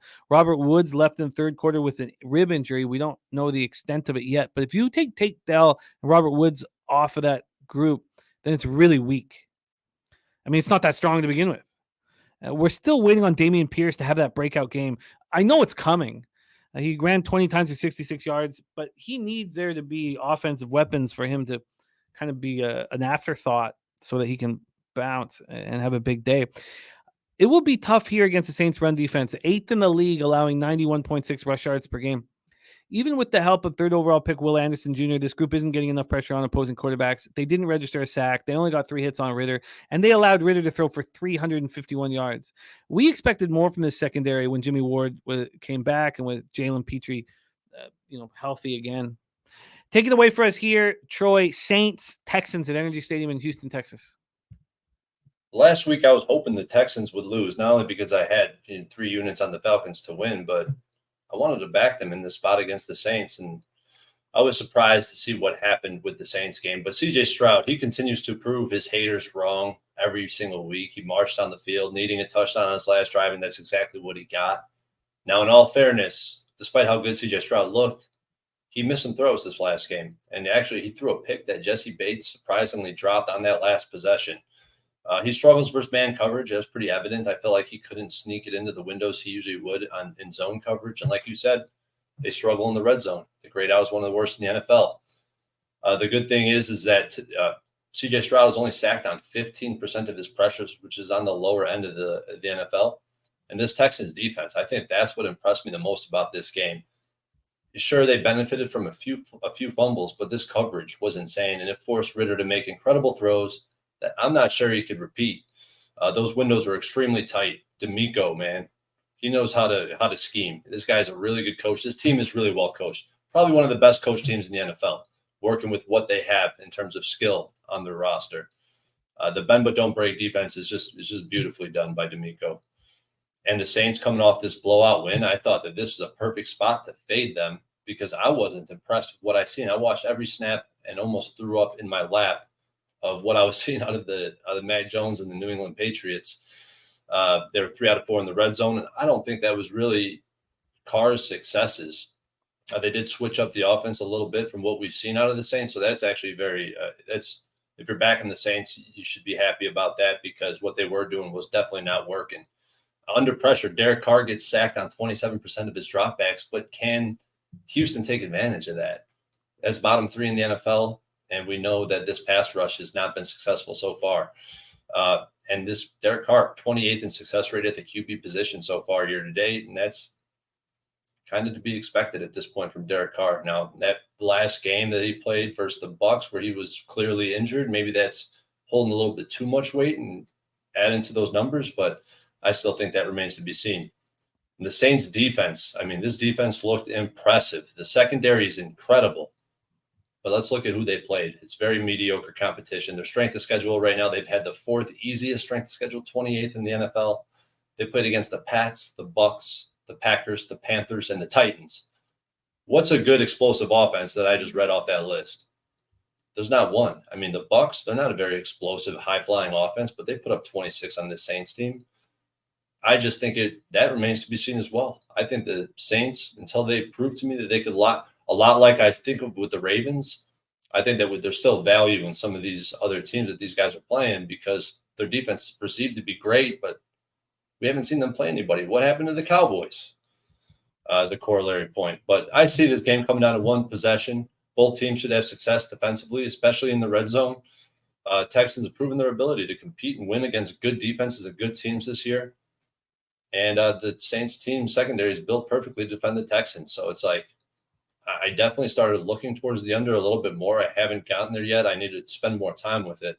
But since 2018, teasing the spread at +1.5, you're 29-3 ATS on a teaser leg. That's 91%. Like I said earlier, 75% is the break even. And according to what I think and how this game should play out, I think it stays within a possession. So this is the other half of my teaser with the Bears. Take the Bears up to 8.5, take the Texans up to 7.5, and that's what I'm playing. Oh, that is the second leg of the teaser. Let me grab that. Robert Woods is not listed with the rib issue. That's crucial because there's a real possibility that Tank Dell is not there. Bears plus 8.5, Texans plus 7.5. Well, this has all made me want to back the Texans. Why would this total have moved to the over? Why? How and why? It just makes no sense to me. It makes no sense to me. And that's the reason why I'm not going to move on this under here. I can't do it. If something just doesn't make any sense, I've got to just stay away. But I want to back the Texans. I agree this is a sell high spot on the Saints. All of this makes sense to me. And I guess we have to. I mean, I don't understand how Ritter could have thrown for 351 yards. That was the reason why I haven't bet it yet. Did you see those windows he was thrown into? I mean, there were some incredible catches. Like Kyle Pitts had a few balls that, I mean, they made some great plays, those receivers. Rod's Wacky said Saints money line, Houston's 0-26 as the underdog versus the NFC. I was on the Saints last week and I heard a lot of great stats as to why the Patriots should be backed as this, in the situation they were in. So I in my whole idea was taking the Saints last week was that, don't give me any stats on the Patriots defense without Matt Judon and Christian Gonzalez. I don't want to hear a thing about it. And then can we say this? And I don't know if we can, Rob, but then can we say, I don't want to hear any stats of the Houston Texans without D'Amico Ryans and CJ Stroud as part of the team. I don't know the answer to that, but it's certainly. I certainly want to back the Texans here coming back home. Jimmy, what's your thoughts? I know you've talked about it before in the past on teasers in general. I know you don't play them. What's your just general overview on that? Look, I just I want to gamble. I want to gamble, and I love a high volume of action. And so what I've done was I've cut out things to cut down my volume because my volume is high. So I cut out all player props. I cut out all teasers. I'm doing whatever I can to cut down my action because I want to gamble. I just want to have as much action as possible, and I'm doing everything I can to. So it's a way of like self-disciplining to some extent to keep yourself. Yeah, it's not me. Yeah, it's not me saying that teasers are a losing proposition. I did blah blah blah blah. It's just me keeping it as clean as possible. It's just I need it, or else, when you're dealing with credit, and I deal with Boogie with credit, next thing you know, you're just, you got 40 looks. So that's the reasoning behind that. Yeah. O plus the Saints D travels well. Spenny Pennybaum's taking Houston money line plus 106, but he will probably take a teaser with Texas with a couple other spots.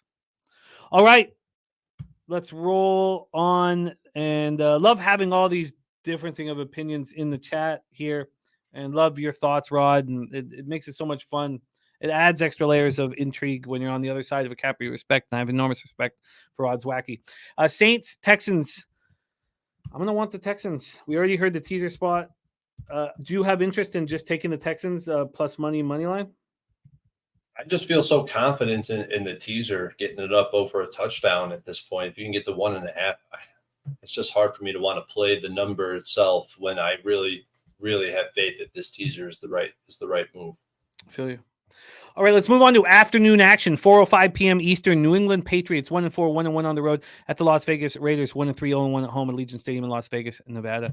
There were a couple things that I thought last week, and one worked for me, one didn't. I thought that the issues the Patriots are having are real. There's no bounce back. There's no buy low. It's all real. It's going to fall apart. And I thought the same thing about the Raiders. So one worked and one did not. Let's talk about this spot because I'm very interested in moving on it. Allegiant Stadium in Las Vegas, Nevada. Let's get right into the line history first and foremost. And we have a move towards these Raiders. And, from what I've seen of the Raiders, I don't want anything to do with them. But, they're not a bottom 3 or 4 team in the league, which the Patriots are. This line opened up -3, -118. It's now -3, -123. So we've had 5 cents of movement towards them. And let's pull up the total.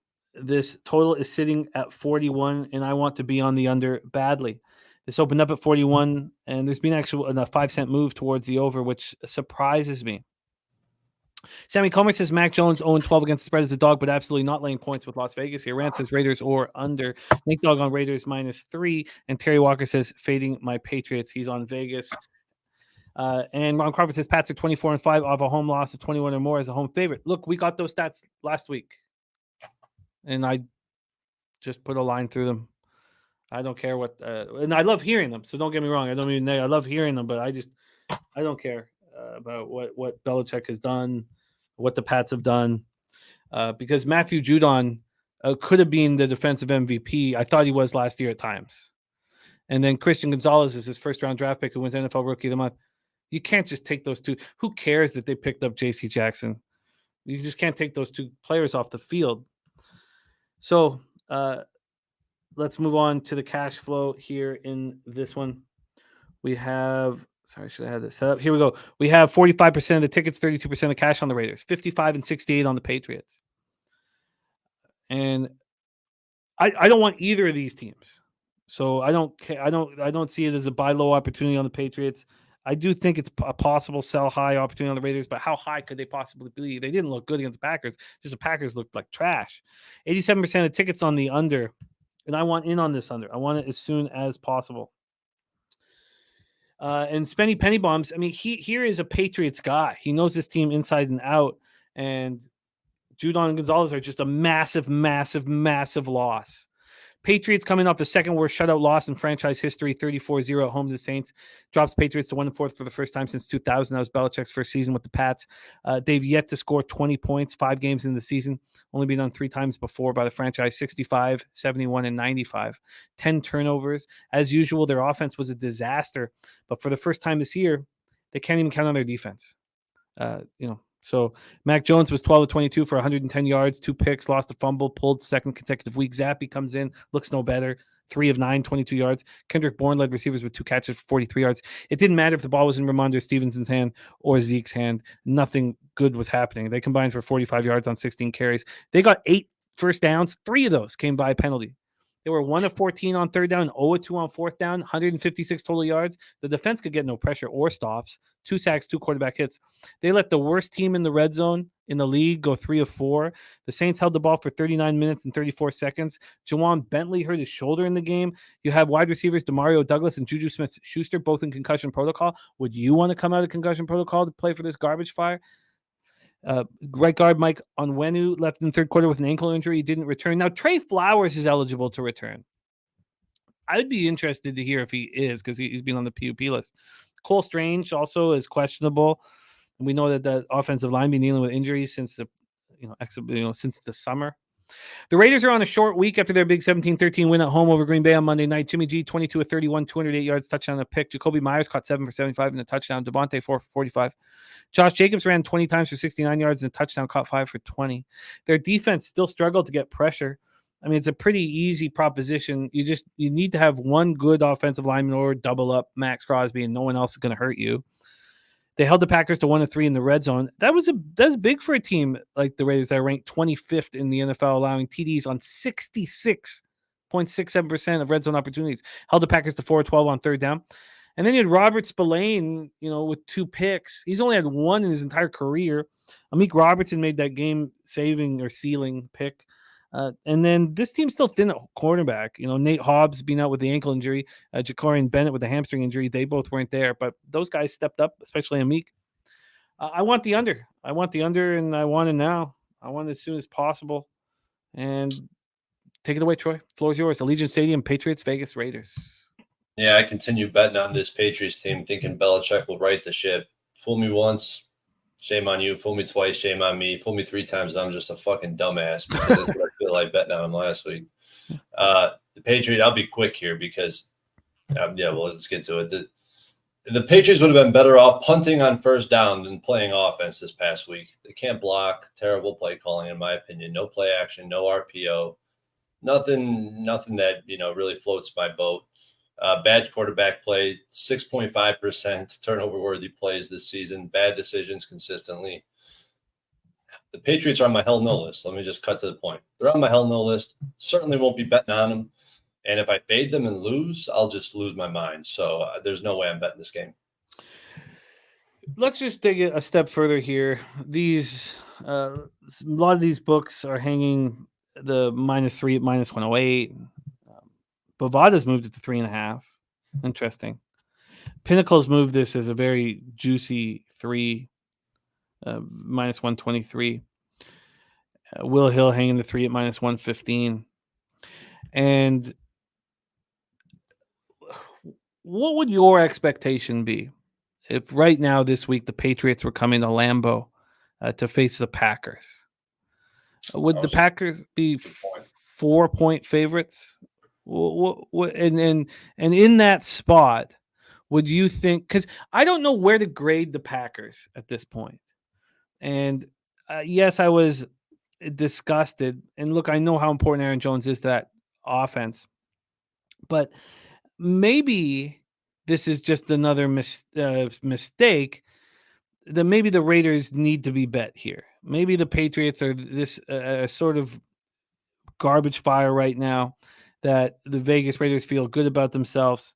You have, Jimmy G getting healthier, and why wouldn't they just cover the field goal here, even if it's juiced? And why wouldn't that be a bad investment at this point? I agree. I mean, I see what you're saying. Like I said, I can't do it just because I would lose my mind if I faded the Pats and they covered. But I would say that it looks like the books are grading them exactly the same as the Packers. I feel like if they played that game last night again, it would be a 3.5. At least probably a hard 3. So maybe a half a point better from the Packers. But yeah, I mean, you make some good points. It does look like the Raiders are the only side. I think what's happening is the bias that you have about, and it's a real thing when you have faded a team and you lose, you've backed a team and then you lose twice in a row, and then you fade them and they win and you just lose your mind. It's a legit thing. But I see that bias I'm having.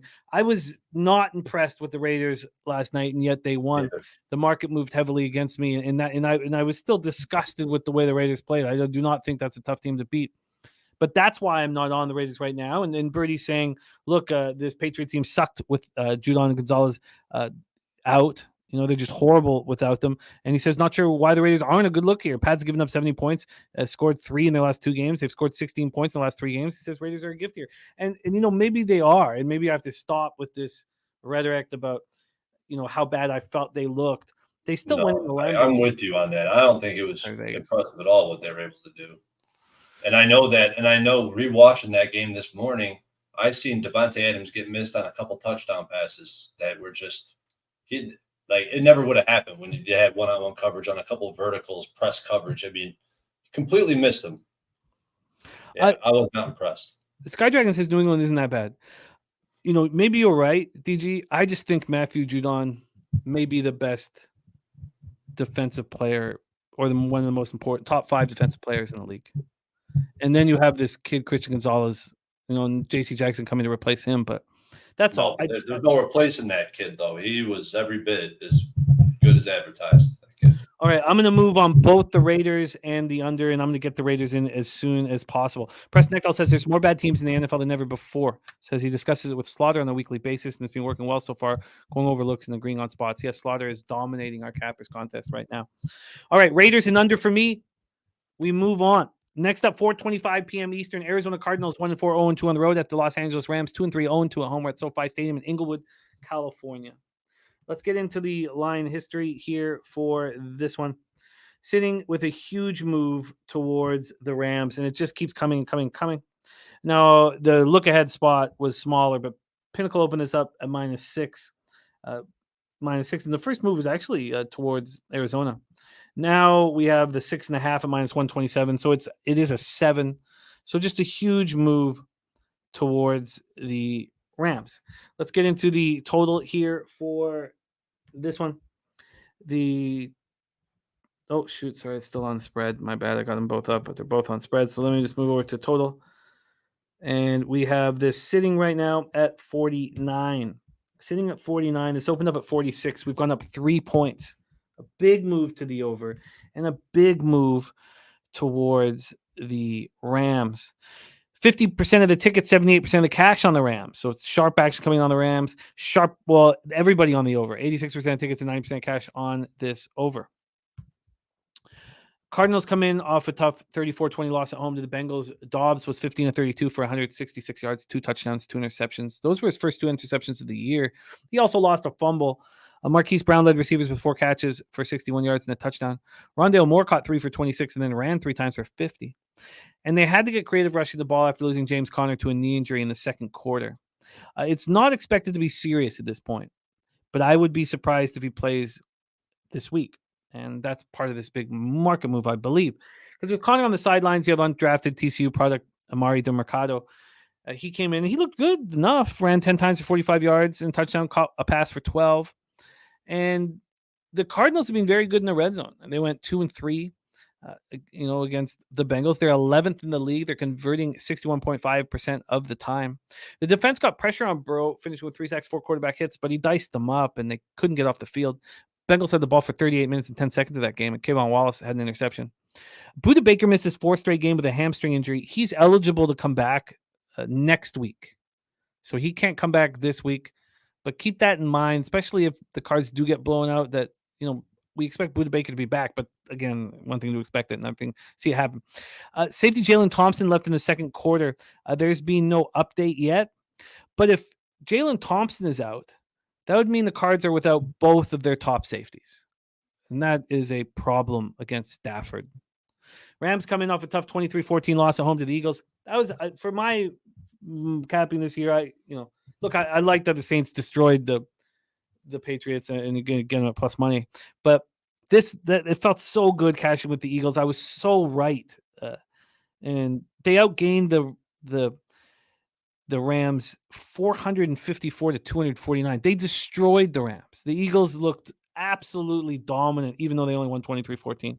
They shut the Rams out in the second half. The Rams only made 1 appearance in the red zone all game. Stafford was 21-37 for 222 yards, 2 touchdowns. Look, it didn't matter what Cooper Kupp did, and he looked great. 8 catches for 118 yards. Puka Nacua continued his excellent rookie season, 7 catches for 71 yards, touchdown. Kyron Williams had 13 carries for 53 yards, but the defense just couldn't penetrate that stout offensive line for the Eagles.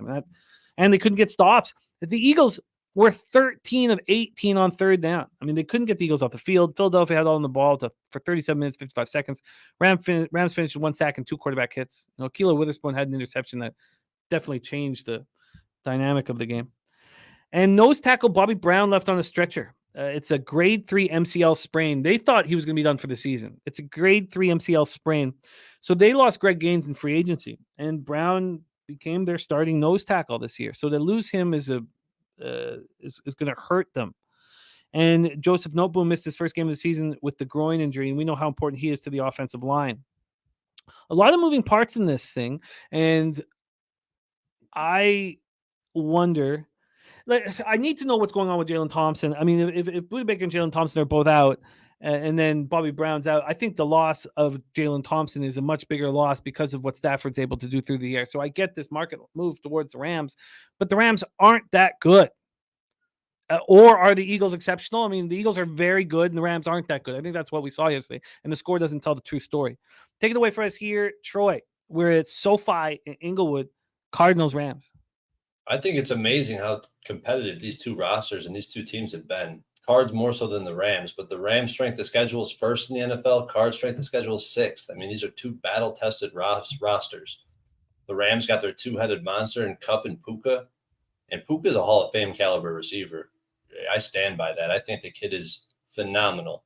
They should be able to exploit this Cardinals' weak secondary, which ranks 30th in the NFL.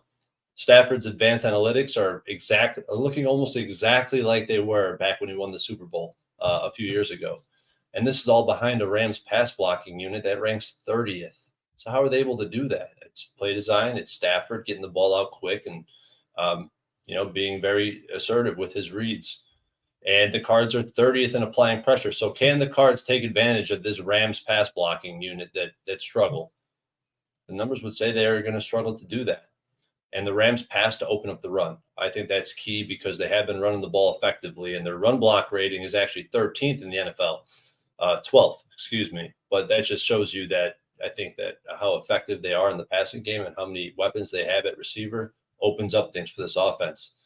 Defensively, I watched that game. I think they did a pretty good job neutralizing the Eagles as best as they could, but this rushing attack for the Eagles could be the best we've ever seen. They should be able to handle the Cards' offense, in my opinion. It should be a run. It's a run-heavy offense. They're going to be missing one of their key backs, and I think that's a huge loss. Am I right in saying that? Is Connor going to play, Jimmy? At this point, it's not expected to be serious, the knee injury, but I would be shocked if he was there this week. Yeah, I agree. And I think that's I just think the matchup is starting to lean me more towards the Rams. Cards with the second-grade rushing attack in the NFL. I think it's a great scheme, and you got to give props to this first-year coach. Oh, he's been placed on IR. Okay, he's been placed on IR, so he's going to be out for 4 games. When I looked at today, I had that information hadn't come out yet. So Wow. So it is going to be more serious than they led us to believe. I wonder what this offense for the Cardinals is going to look like, because I feel like they've been overperforming for what their expectations are, and I feel like they're going to come back down to earth eventually. Maybe it's this game. You plug this game into the database with how sharply this line has moved, and there's a lot of blowouts on this. And so I was thinking, Birdie was talking to me, and I was talking to Birdie in the chat a little bit, and I had this marked as a good teaser spot for the Rams, finding a good range of outcomes. But the only thing is like, why tease it if I'm looking at a blowout? This kind of fits a blowout script more than a teasable script. So I'm going to have to sit with this, but I think I'm going to end up on the Rams one way or the other. I think even if it gets up to 8.5 as Rams favorite, I could still tease that down under a field goal, and I'd be even more confident at that point. So I'm going to sit with this. I'll probably be on the Rams. I'm going to let this one go at this point. I can understand why the market's moved to the Rams, and I can understand Dennis being confused with this huge move to the over. Very confused. That's also why you don't want to tease this, because the lines, it's a pretty high total. Lines moving to the over, and they got this huge spread. Yeah, and Brady saying Cards numbers are heading south very quickly. We're actually getting a sell high on the Cards here. Perception is they're doing well. It's declining fast, and the numbers are backing it up. Spenny is on the Cards +7, and the team total over 20.5. I'm going to do nothing at this point on this one. The line's kind of gotten the best, and I'm going to stay off at this point. But I can understand that this. I saw the Rams play a really good football team, but we saw them play decent against the 49ers. The Eagles just destroyed them, and the score didn't do it justice. Let's move on to that Eagles spot. 4:25 p.m. Eastern. Philadelphia Eagles 5-0, 3-0 on the road. The New York Jets 2-3, 1-2 at home at MetLife in East Rutherford, New Jersey. 56 Fahrenheit, partly cloudy, 4 miles per hour. Let's get into the spread and total line movement for this one. We are sitting at a 7. Eagles at -7. They opened up -6. There's been a 1-point move towards them. Let's go over to the total in this one. This total is sitting at 41, -109 to the under. It opened up at 42, so we have a 1-point move towards the under. Let's get over to the cash flow here. And sorry, I moved up. Here we go. We have 88% of the tickets, but 73% of the cash on the Eagles. So the Jets are 12 and 27, 1-point move towards the Eagles. Then we have 56% of the tickets and 88% of cash on the under. It's a 1-point move towards that under. Eagles coming off that 23-14 win at the Rams. And, we just talked about it. It's much more dominant than the score indicated. 13-18 third down. Held the ball for 37-55. Outgained them 454 to 249. Jalen Hurts was 25-38 for 303 yards, 1 touchdown, 1 interception. He also ran 15 times for 72 yards. This team just looked so good to me. AJ, it's one thing. It's also you bet them and they look good. So obviously you're sort of romanticizing the situation while you're in it. AJ Brown caught 6 passes for 127 yards. Dallas Goedert was a monster. 8 catches for 117. DeAndre Swift ran 17 times for 70, caught 6 for 38. The offensive line was so strong. But there is one section of that the Eagles are not doing well at, and that's the red zone. I'd love to keep a very close eye on it. They were 2 of 6 in the red zone. They're 27th in the red zone. They're only converting 42.1% of opportunities. But this was the first time that they failed to score 25 points this year. That's how good they are. They're struggling in the red zone yet, still putting up these big numbers. The defense got 4 sacks, 8 quarterback hits, completely dominated the second half, shutting out the Rams. The Rams only had 1 appearance in the red zone. And Fletcher Cox missed his first game of the year with back pain. Jets come in off snapping their 3-game losing streak in a big 31-21 win at Denver in the Nathaniel Hackett revenge game. Zach Wilson had a second consecutive strong game, 19 and 26, 199 yards and a pick. He also ran 3 times for 26 yards. He did fumble twice, but he was fortunate not to lose either of them. Tyler Conklin caught 4 for 67, and Garrett Wilson 3 for 54. Breece Hall was excellent. Ran 22 times for 177 yards and a touchdown, caught 3 for 17. But the offense still has problems. They were 0 of 5 in the red zone. They're currently 31st in the league in red zone, 30.7%. They were just 3 of 12 on third down. Now, Quincy Williams was a beast. 9 tackles, 2 sacks, 3 quarterback hits. CJ Mosley was all over the field. 13 tackles, 2 coming for a loss. But there's bad news. Offensive line loses Elijah Vera Tucker to a torn Achilles. He's their best offensive lineman. He's their most versatile offensive lineman. He's played every line position except center since he was drafted in the first round of 2021. That is a huge loss. Elijah Vera Tucker done for the season.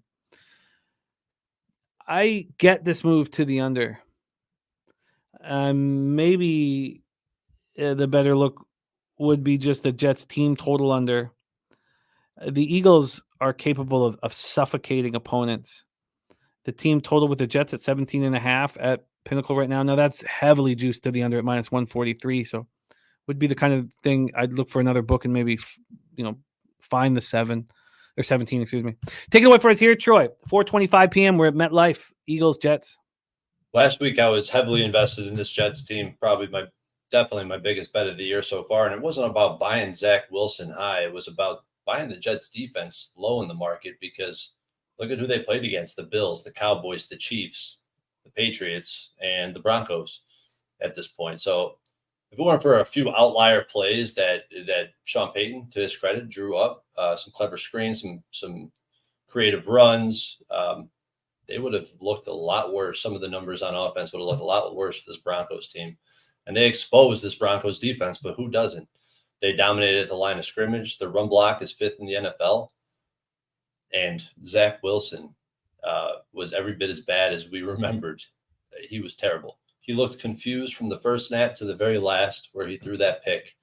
You could tell he's playing not to lose, opposed to playing to win and playing with a free mind. You could tell that it's just weighing on him. It was too much for him. Maybe he does better at home this week, but what we've seen out of Zach Wilson was exactly what we should expect. Fit right in line with his whole entire career. And they're going up against, it's not the Broncos this week, it's the Eagles. And I think they've been pretty damn impressive.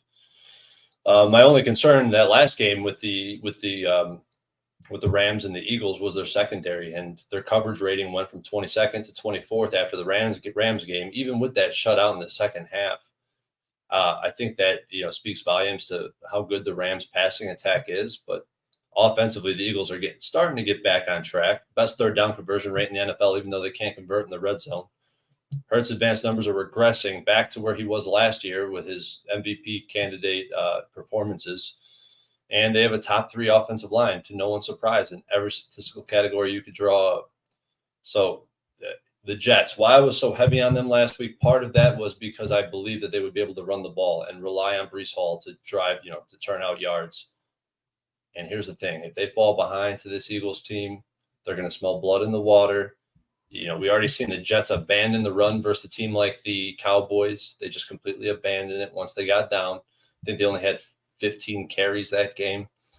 So if you're telling me Zach Wilson is going to be forced to drop back and pass, shit, it's hard not to look towards the Eagles. But at this number, catching a full 7, it's really hard to do that. And it's when I start looking at teasers in this spot, teasing the Eagles down to pick them essentially, you find that these road favorites around 6, 7, 7.5, they don't perform well. The 8.5 is the key number. It seems like you're way more profitable betting an 8.5 than a road favorite at 7.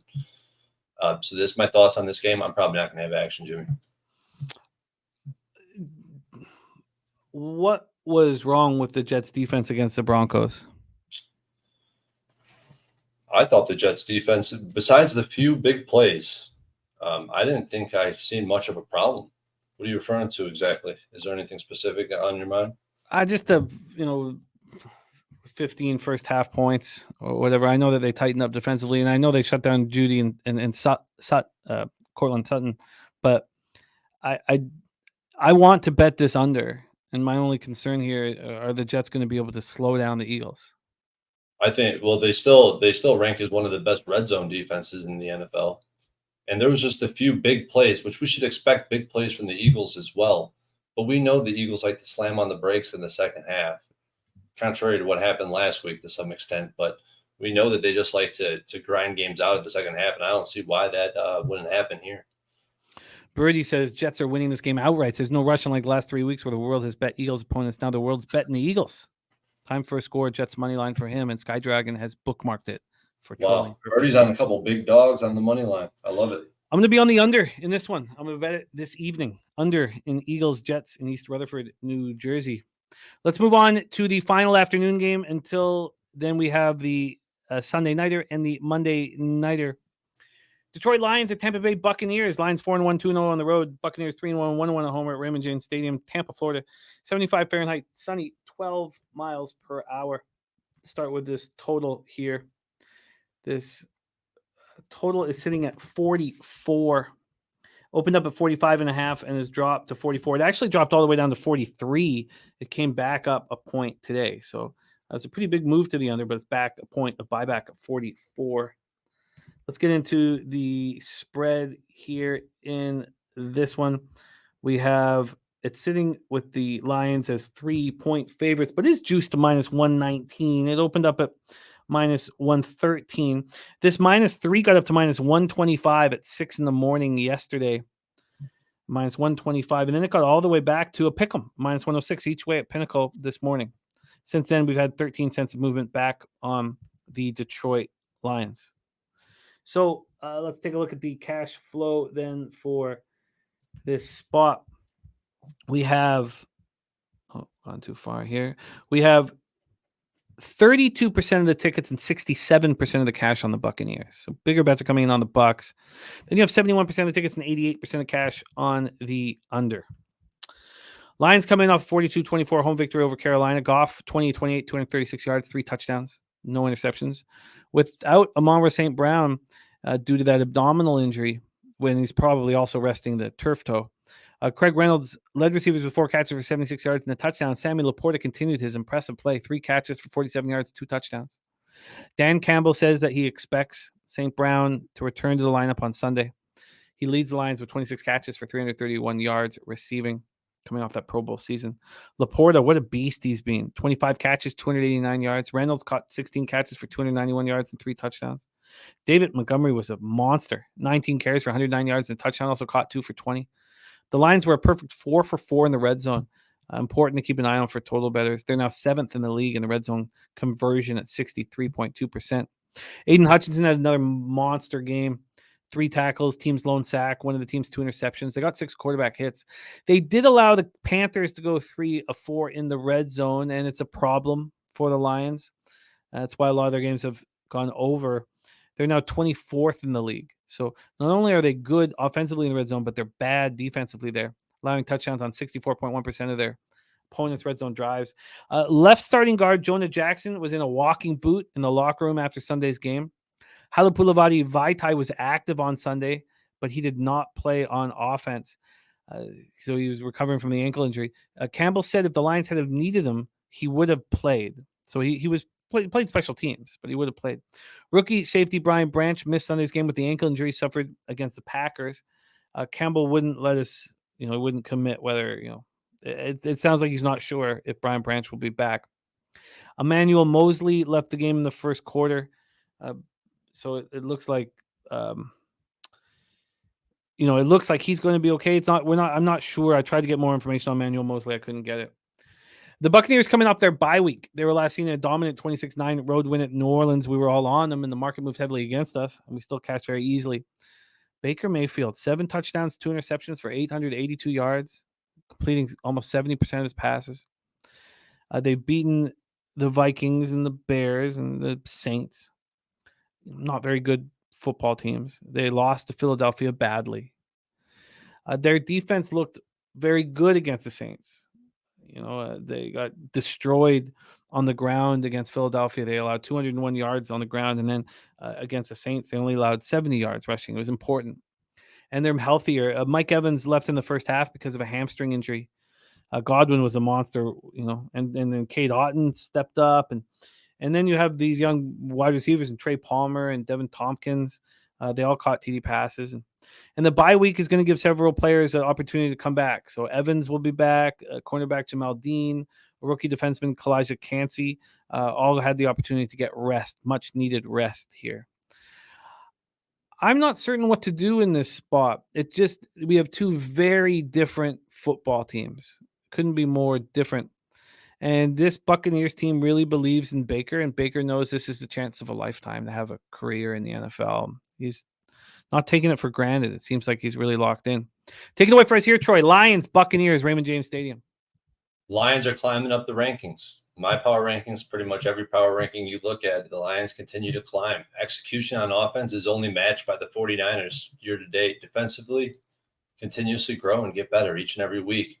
Goff has been the most profitable quarterback since he's been in the league, and he has everything to prove still at this point. It's the kind of guy you want to back.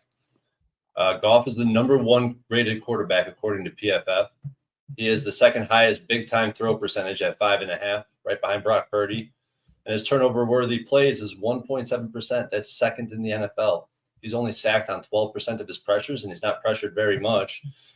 And, I feel like they're still, to some extent, they haven't played the strongest defenses in the NFL, but that remains to be seen how they perform in that setting. As it goes for the Bucs, I don't love that the Bucs are coming off a bye and a win against the Saints, but I suspect that the Lions may struggle slightly with this offensive scheme. I think it's a favorable matchup. The Bucs run play action and RPO at the highest rate in the NFL. The 2 teams right below them are the Seahawks and the Chiefs. The Chiefs arguably could have won that game, and the Seahawks took care of business in Detroit, and they looked unstoppable in that game. They exposed the Lions defense, and there's nothing you could really say about that. That's exactly what happens. The Bucs don't run the ball efficiently.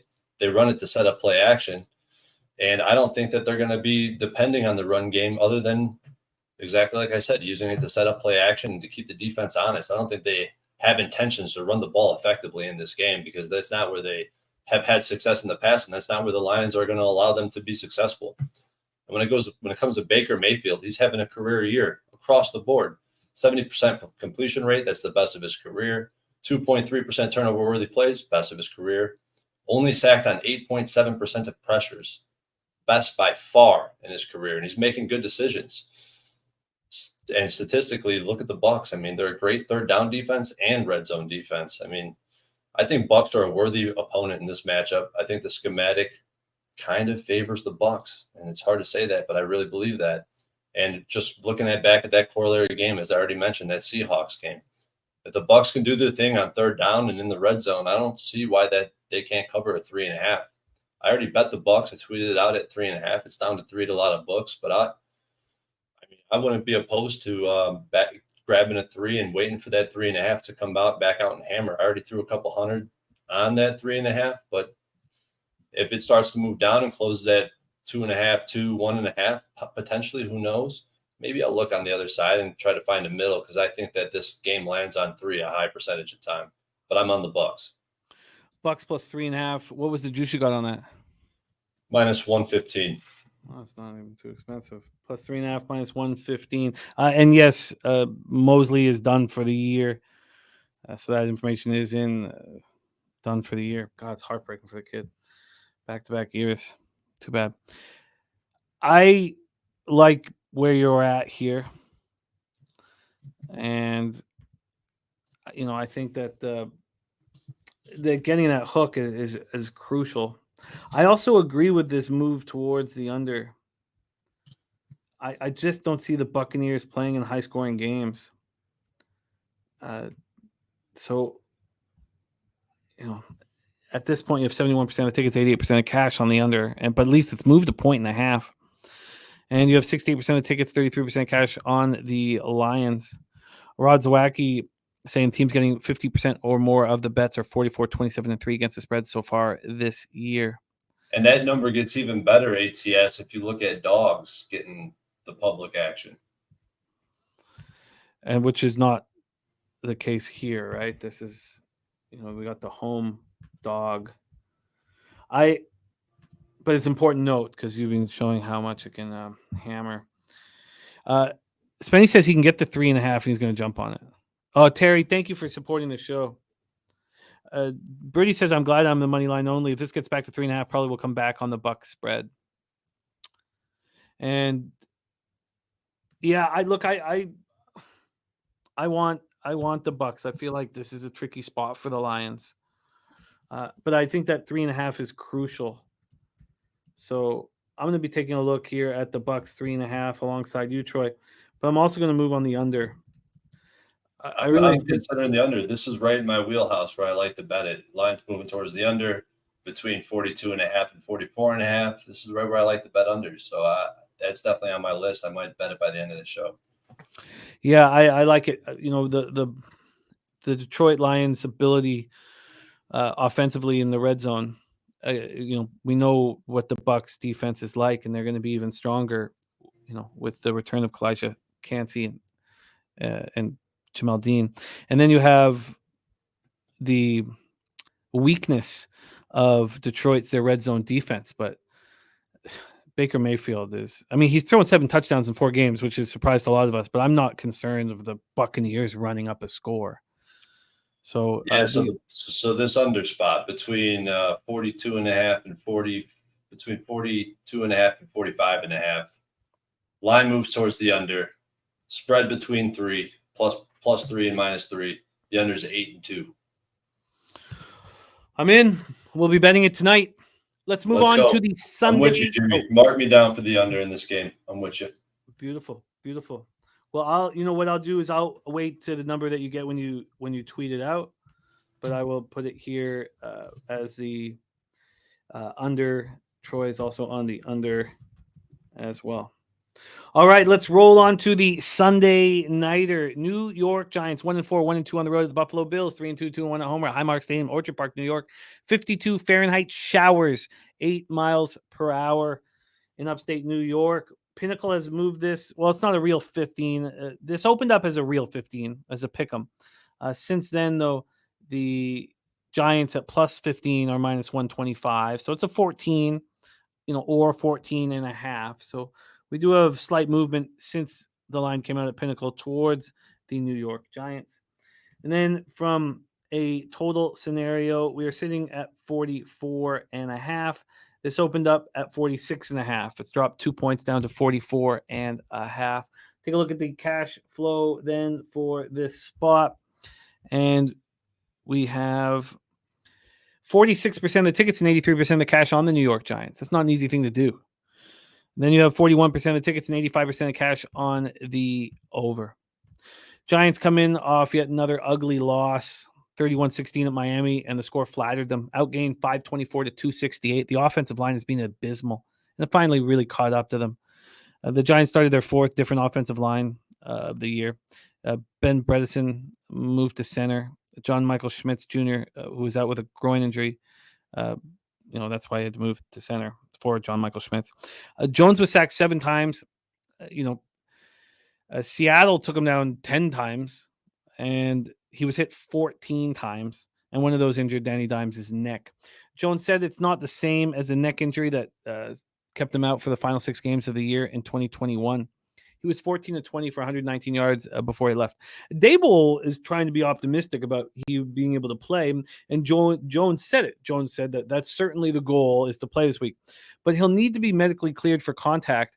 And if you remember in that 6 games that he lost in the 2021 season, he kept saying, I'm ready to play, I can play, but he couldn't get medically cleared. Now he's saying it's not the same injury, if you want to believe that. I don't know the truth around that.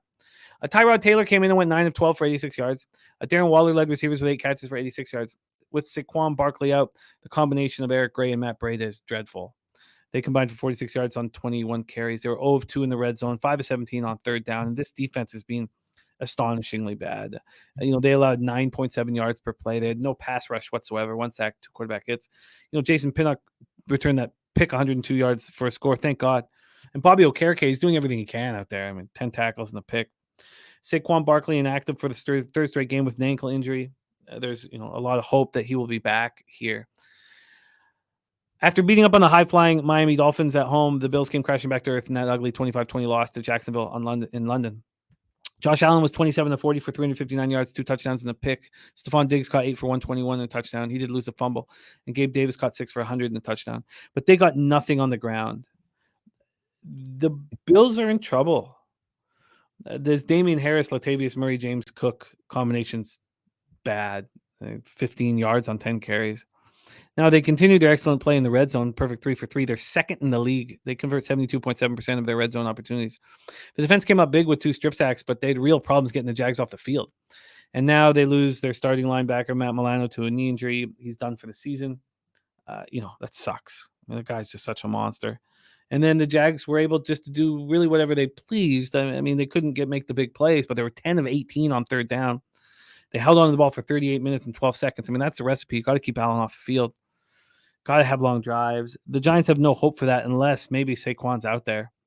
But even then, the Bills finished with 5 sacks and 8 quarterback hits, but it's more bad news. Defensive tackle DaQuan Jones is also done for the season with a torn pectoral. He had 5 quarterback hits and 2.5 sacks through 5 games. And, it's a big reason why the Bills lead the league with 21 sacks. Now, they did that all without Von Miller for the first 4 games. Now, Von Miller made his debut over there in the UK, but he was on a snap count. And, Ed Oliver is going to have to play a big, big role again. And then you have Jordan Phillips and Tim Settle that have to step up. But, Shaq Lawson still dealing with the toe injury. Christian Benford with the shoulder injury. They were both inactive. Maybe the Bills' problems don't start here against the lowly Giants, but the Bills have problems. You can't take Judon off the Patriots and Milano off the Bills and think you're going to get the same defense. Take it away, Troy. Highmark Stadium, Giants, Bills. I'm going to keep it very short with this game because I really have no interest in betting it.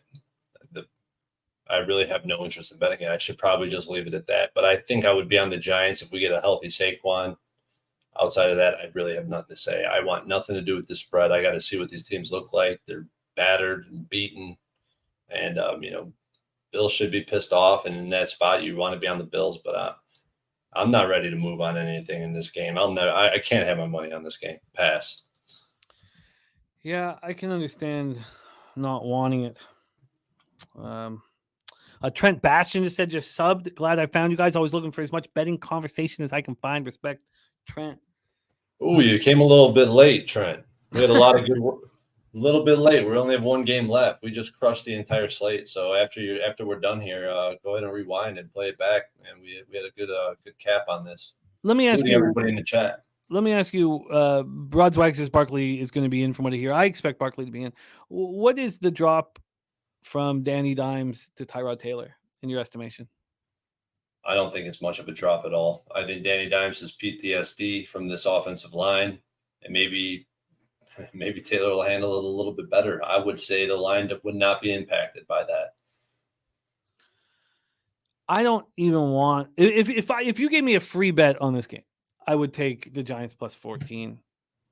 But I don't think that I want it. And if you have Barkley, you can possibly keep the Bills off the field. But this is an angry Bills group. We know what they do when they're angry.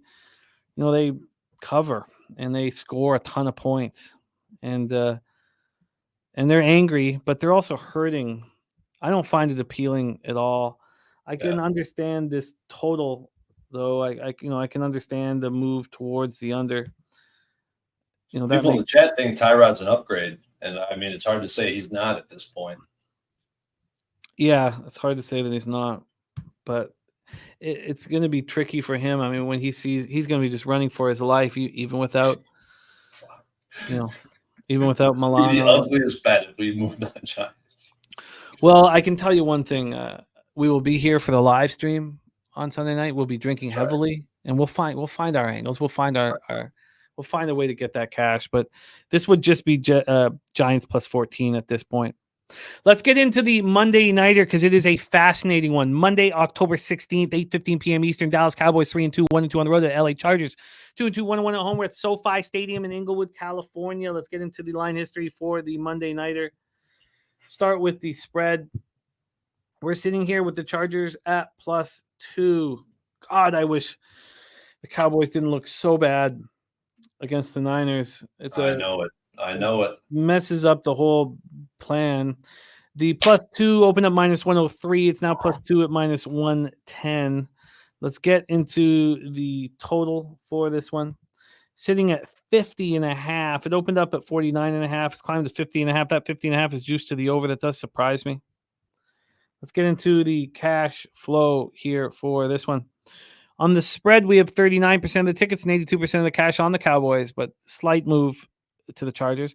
On the total, you have 87% of the tickets, 96% cash on the over. Cowboys coming off that disastrous 42-10 loss to San Francisco. Dak looked awful. 14-24 for 153 yards, a touchdown, 3 interceptions.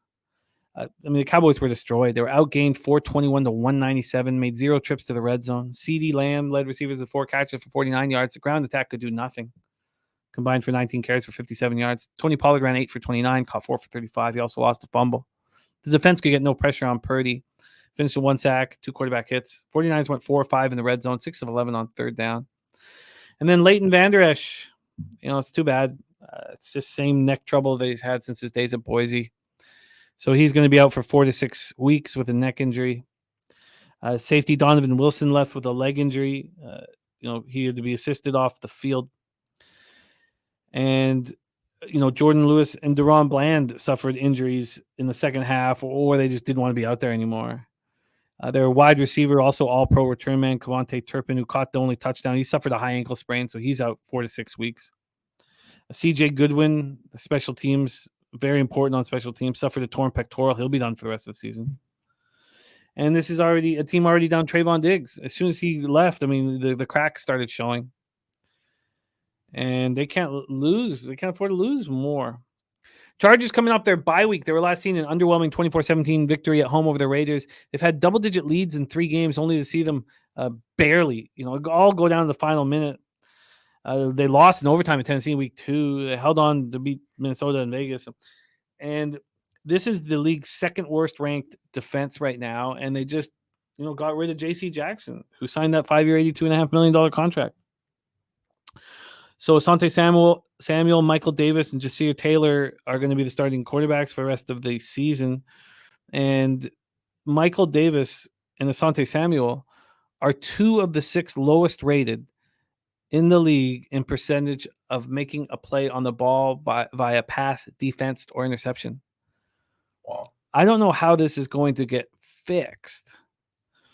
And now they are pressuring the quarterback, and we saw Khalil Mack with the franchise, record 6 sacks. And Herbert has a broken middle finger on his left hand. He's not expected to miss any time. It's his non-throwing hand. You have Austin Eckler, who's missed 3 games with the high ankle sprain.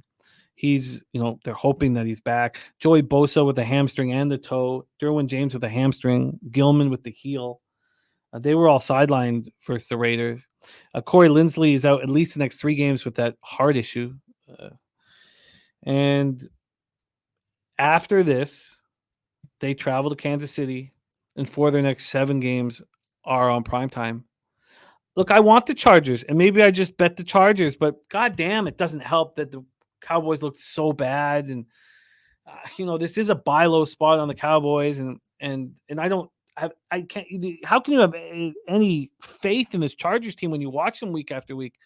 It's very difficult. They have high-end talent, and they need to win this game, and so do the Cowboys. But the Cowboys could just, they could just be done with all these injuries and the way they're looking. And then, I know a lot of people are saying, well, that's bullshit. They can do this. They can do that. It's a great buy low opportunity on the Cowboys, and I wish it wasn't.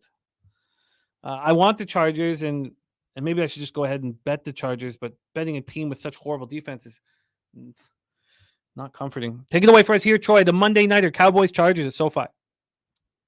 Yeah, so this is a game where obviously the first thing I think of when I look at this game is, man, this coaching staff for both sides is a coaching staff I'd like to fade. Why am I saying that? Because I've been backing the Chargers and this shitty fucking coach that continues to make bonehead decisions just like McCarthy. So, but yeah, 2 coaches that are not very good. But I think personally that it remains to be seen how good this Cowboys team is, specifically their defense. Their strength of schedule, even after this game against the Niners, is 24th. And other than the Niners, who's this team played? They handled the Giants, the Jets, the Cards, and the Patriots. They lost to the Cards. They didn't handle them boys. Those are 3 of the worst, or those are 4 of the worst offenses in the NFL. And then they get the Niners, and they get absolutely ran off the field. It was a very embarrassing performance, which makes it hard to bag the Chargers in the spot. So I get it. Going back and forth on that. This was my last bet that I had made on the Chargers. But is this a top 5 deserving title for this Cowboys defense? I don't know. And offensively, Dak still has one of the lowest air yards per attempt in the NFL. The guys he's grouped around, Zach Wilson, Bryce Young, Daniel Jones, Mac Jones, Kenny Pickett, that's the list I keep finding Dak Prescott on in this offense. Dak Prescott's ADOT, average depth of target, is down 20% year over year with McCarthy, who just wants to run the ball. He wants the play calling, right? Well, everything so far that I'm looking at does not look good for this team. And that list that I mentioned is not a list you want to be on. If Dak didn't get significant help from his defense in the wins, I mean, look at his advanced metrics in those two games versus the Cardinals and versus the 49ers when they don't have a massive lead because of defensive scores and defensive turnovers. They're one of the worst. He's one of the worst quarterbacks in the league in those two games. Not to mention the Cowboys' offensive line is currently grading out as 25th in the NFL in pass block, which kind of sticks out to me because we've seen Khalil Mack kind of heat up and warm up a little bit. He looked a lot better against Pittsburgh, who's known to be in the NFL right now. They have a high pass blocking grades across the line. So that kind of sticks out. If they could pressure Dak Prescott, you could see what happens when Dak Prescott's under pressure. He doesn't perform very well. And we know what we're getting out of this Chargers team at this point. They're explosive, dynamic on offense, and they're very poor on the defensive side. The return of offense of Austin Eckler will definitely help this offense in terms of running the ball. And I personally think that Herbert's one of the best QB talents in the NFL. The Chargers team always plays to its competition, whether that's down or up. Go look at when they played when the spread's close. I mean, they play teams tough when that spread is when they're dogs especially. And I think that Dak Prescott will fall under pressure. I must take that 2.5. This key to the games for the Chargers, like literally the main thing that they have to do is to not turn the ball over. When the Cowboys defense doesn't force a turnover, they're 0-2. They have not won a game. Just play bend but don't break. Let the Cowboys just keep them out of the end zone at all costs. Let them move the ball up and down the field. Just don't give up the big plays and run the ball on this Cowboys defense. And I think with those three things, they should have success. I think Chargers plus 2.5 and Chargers on a teaser is definitely an option. I like this game. I like the Chargers. I want to bet the Chargers bad. It's just hate the feeling of fading a team after getting destroyed publicly and all the motivation factors. But I like getting Leighton Vander Esch off the field, and it seems like look, I don't know if Jordan Lewis or Deron Bland have real injuries. They're very important now with what's gone on, losing Trayvon Diggs. But I want to bet the Chargers so badly. Did you already move on them plus 2.5? Yes, I did. Okay, the 2.5s aren't available anymore, but the 2s are fine. Well, you can get the 2.5 at the most public book in the world right now. FanDuel, I think, is still hanging at 2.5. You probably don't have that option, do you? It's the only one left that I see. And I think part of that, like they hang some different numbers than the rest of the books, is because they offer shitty juice on teasers. So it's like they're trying to invite, like that Lions game. They held it at 8.5 for longer than anybody else did last week, and it's because they want these people taking minus 146-point teasers. Fuck, I have to bet the Chargers. Sky Dragon, I bet the Chargers. Rod Zwacky loving the under. You know what? These moving on these Monday games 6 days before have not been working for me, but I just what's happening to Dallas is real. And now that they're even more banged up, it's just real. And the Chargers should be a lot stronger than they've been. Yeah, I hear you, Birdie. Birdie liking this spot with the Cowboys. It makes me so nervous, but it feels somewhat similar to the Patriots spot where you could find angles why the Patriots were going to bounce back and Belichick was going to bounce back. And I said, I don't care. I'm on the Saints money line. And here with the Chargers off the bye week, I mean, we can't trust Staley off a bye week. How about the Patriots in the bounce back spot against the Cowboys? The Cowboys destroyed them. Yeah. Now I rationalize that by saying, well, this is an offense. This is outside of the 49ers, this is the first competent offense they've played. Mm-hmm. So, and I'm starting to question this defense for the Cowboys. I like it. I'm going to join you on it. Just put a unit on it now and deal with the consequences that come. All right, let's review all action. Thank you guys so much for rolling with us here on Bankroll Blitz. We only had the 1 or 2 teams on buys, so we did full 15-game breakdown. Those teams on the buys, the Green Bay Packers and the Pittsburgh Steelers. Let's review all action here. Thursday nighter. Look, I'd like to be able to bet the Broncos. I don't know if I have the balls to do it. I'm certainly not doing it tonight. Certainly not going to do it tonight. And then if I have to watch them on Thursday night, I mean, it's the last thing I want to do. I don't mind watching the game. I just would hate to have money on the fucking ass clown Broncos. Troy's on the Titans +4 at -110. This is a double dip on the under for me. Ravens Titans. I'm doubling up on the under. I did a lot last year. I haven't done it yet this year. First half full game. I'm putting it on my list. I'll definitely take a look at that a lot harder because I like the sound of it. I just haven't dug in that. I have question marks around the under in Washington, Atlanta. I'm going to give that more time. Spreadsheet play today from Ron Crawford is Washington +3. Let me know if I've missed anything for your action, Troy. Troy, you got the teaser Bears +8.5, Texans +7.5. The over in Minnesota, Chicago. I might wait a little bit longer to get a better idea of the weather, but I think it's just fallen too far. I think it's fallen too far personally. Then the Bengals. I think I've screwed this up. I don't know if I move on it tonight. It's already moved to 3, the juice 2.5. I have to see how much that would cost. 49ers, Browns, no movement yet. Panthers, Dolphins, the same, no moves. Then I'm going to be on the Colts, and the Colts team total over. Troy's already on the Colts. I look forward to it. It looks like a couple public spots for us, The Texans money line at home against the Saints. I'm going to be on the Texans here. Oh, you're moving on that Texans on the money line. I plan to, yeah. I'm going to look at it, but I plan to. No action will be put out right away. I've got a hockey pool in 13 minutes. Raiders and the under will be bet tonight. Cardinals, Rams, stay off for me. The under in Philadelphia, New York, Jets. The Bucks +3.5, but I got to see what that's going to cost me. I know you got it at -115. Nice job. And the under, and you're also going to be moving on the under. I actually messed that up because my last 3 bets were -115. I actually got the Bucks at -110. Oh, nice. Bucks +3.5, -110. Beautiful.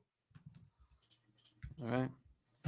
But Chargers 2.5 is -115. Colts 4.5 is -115, and the Bucks Lions now under 44 is -115. So that's why I got it.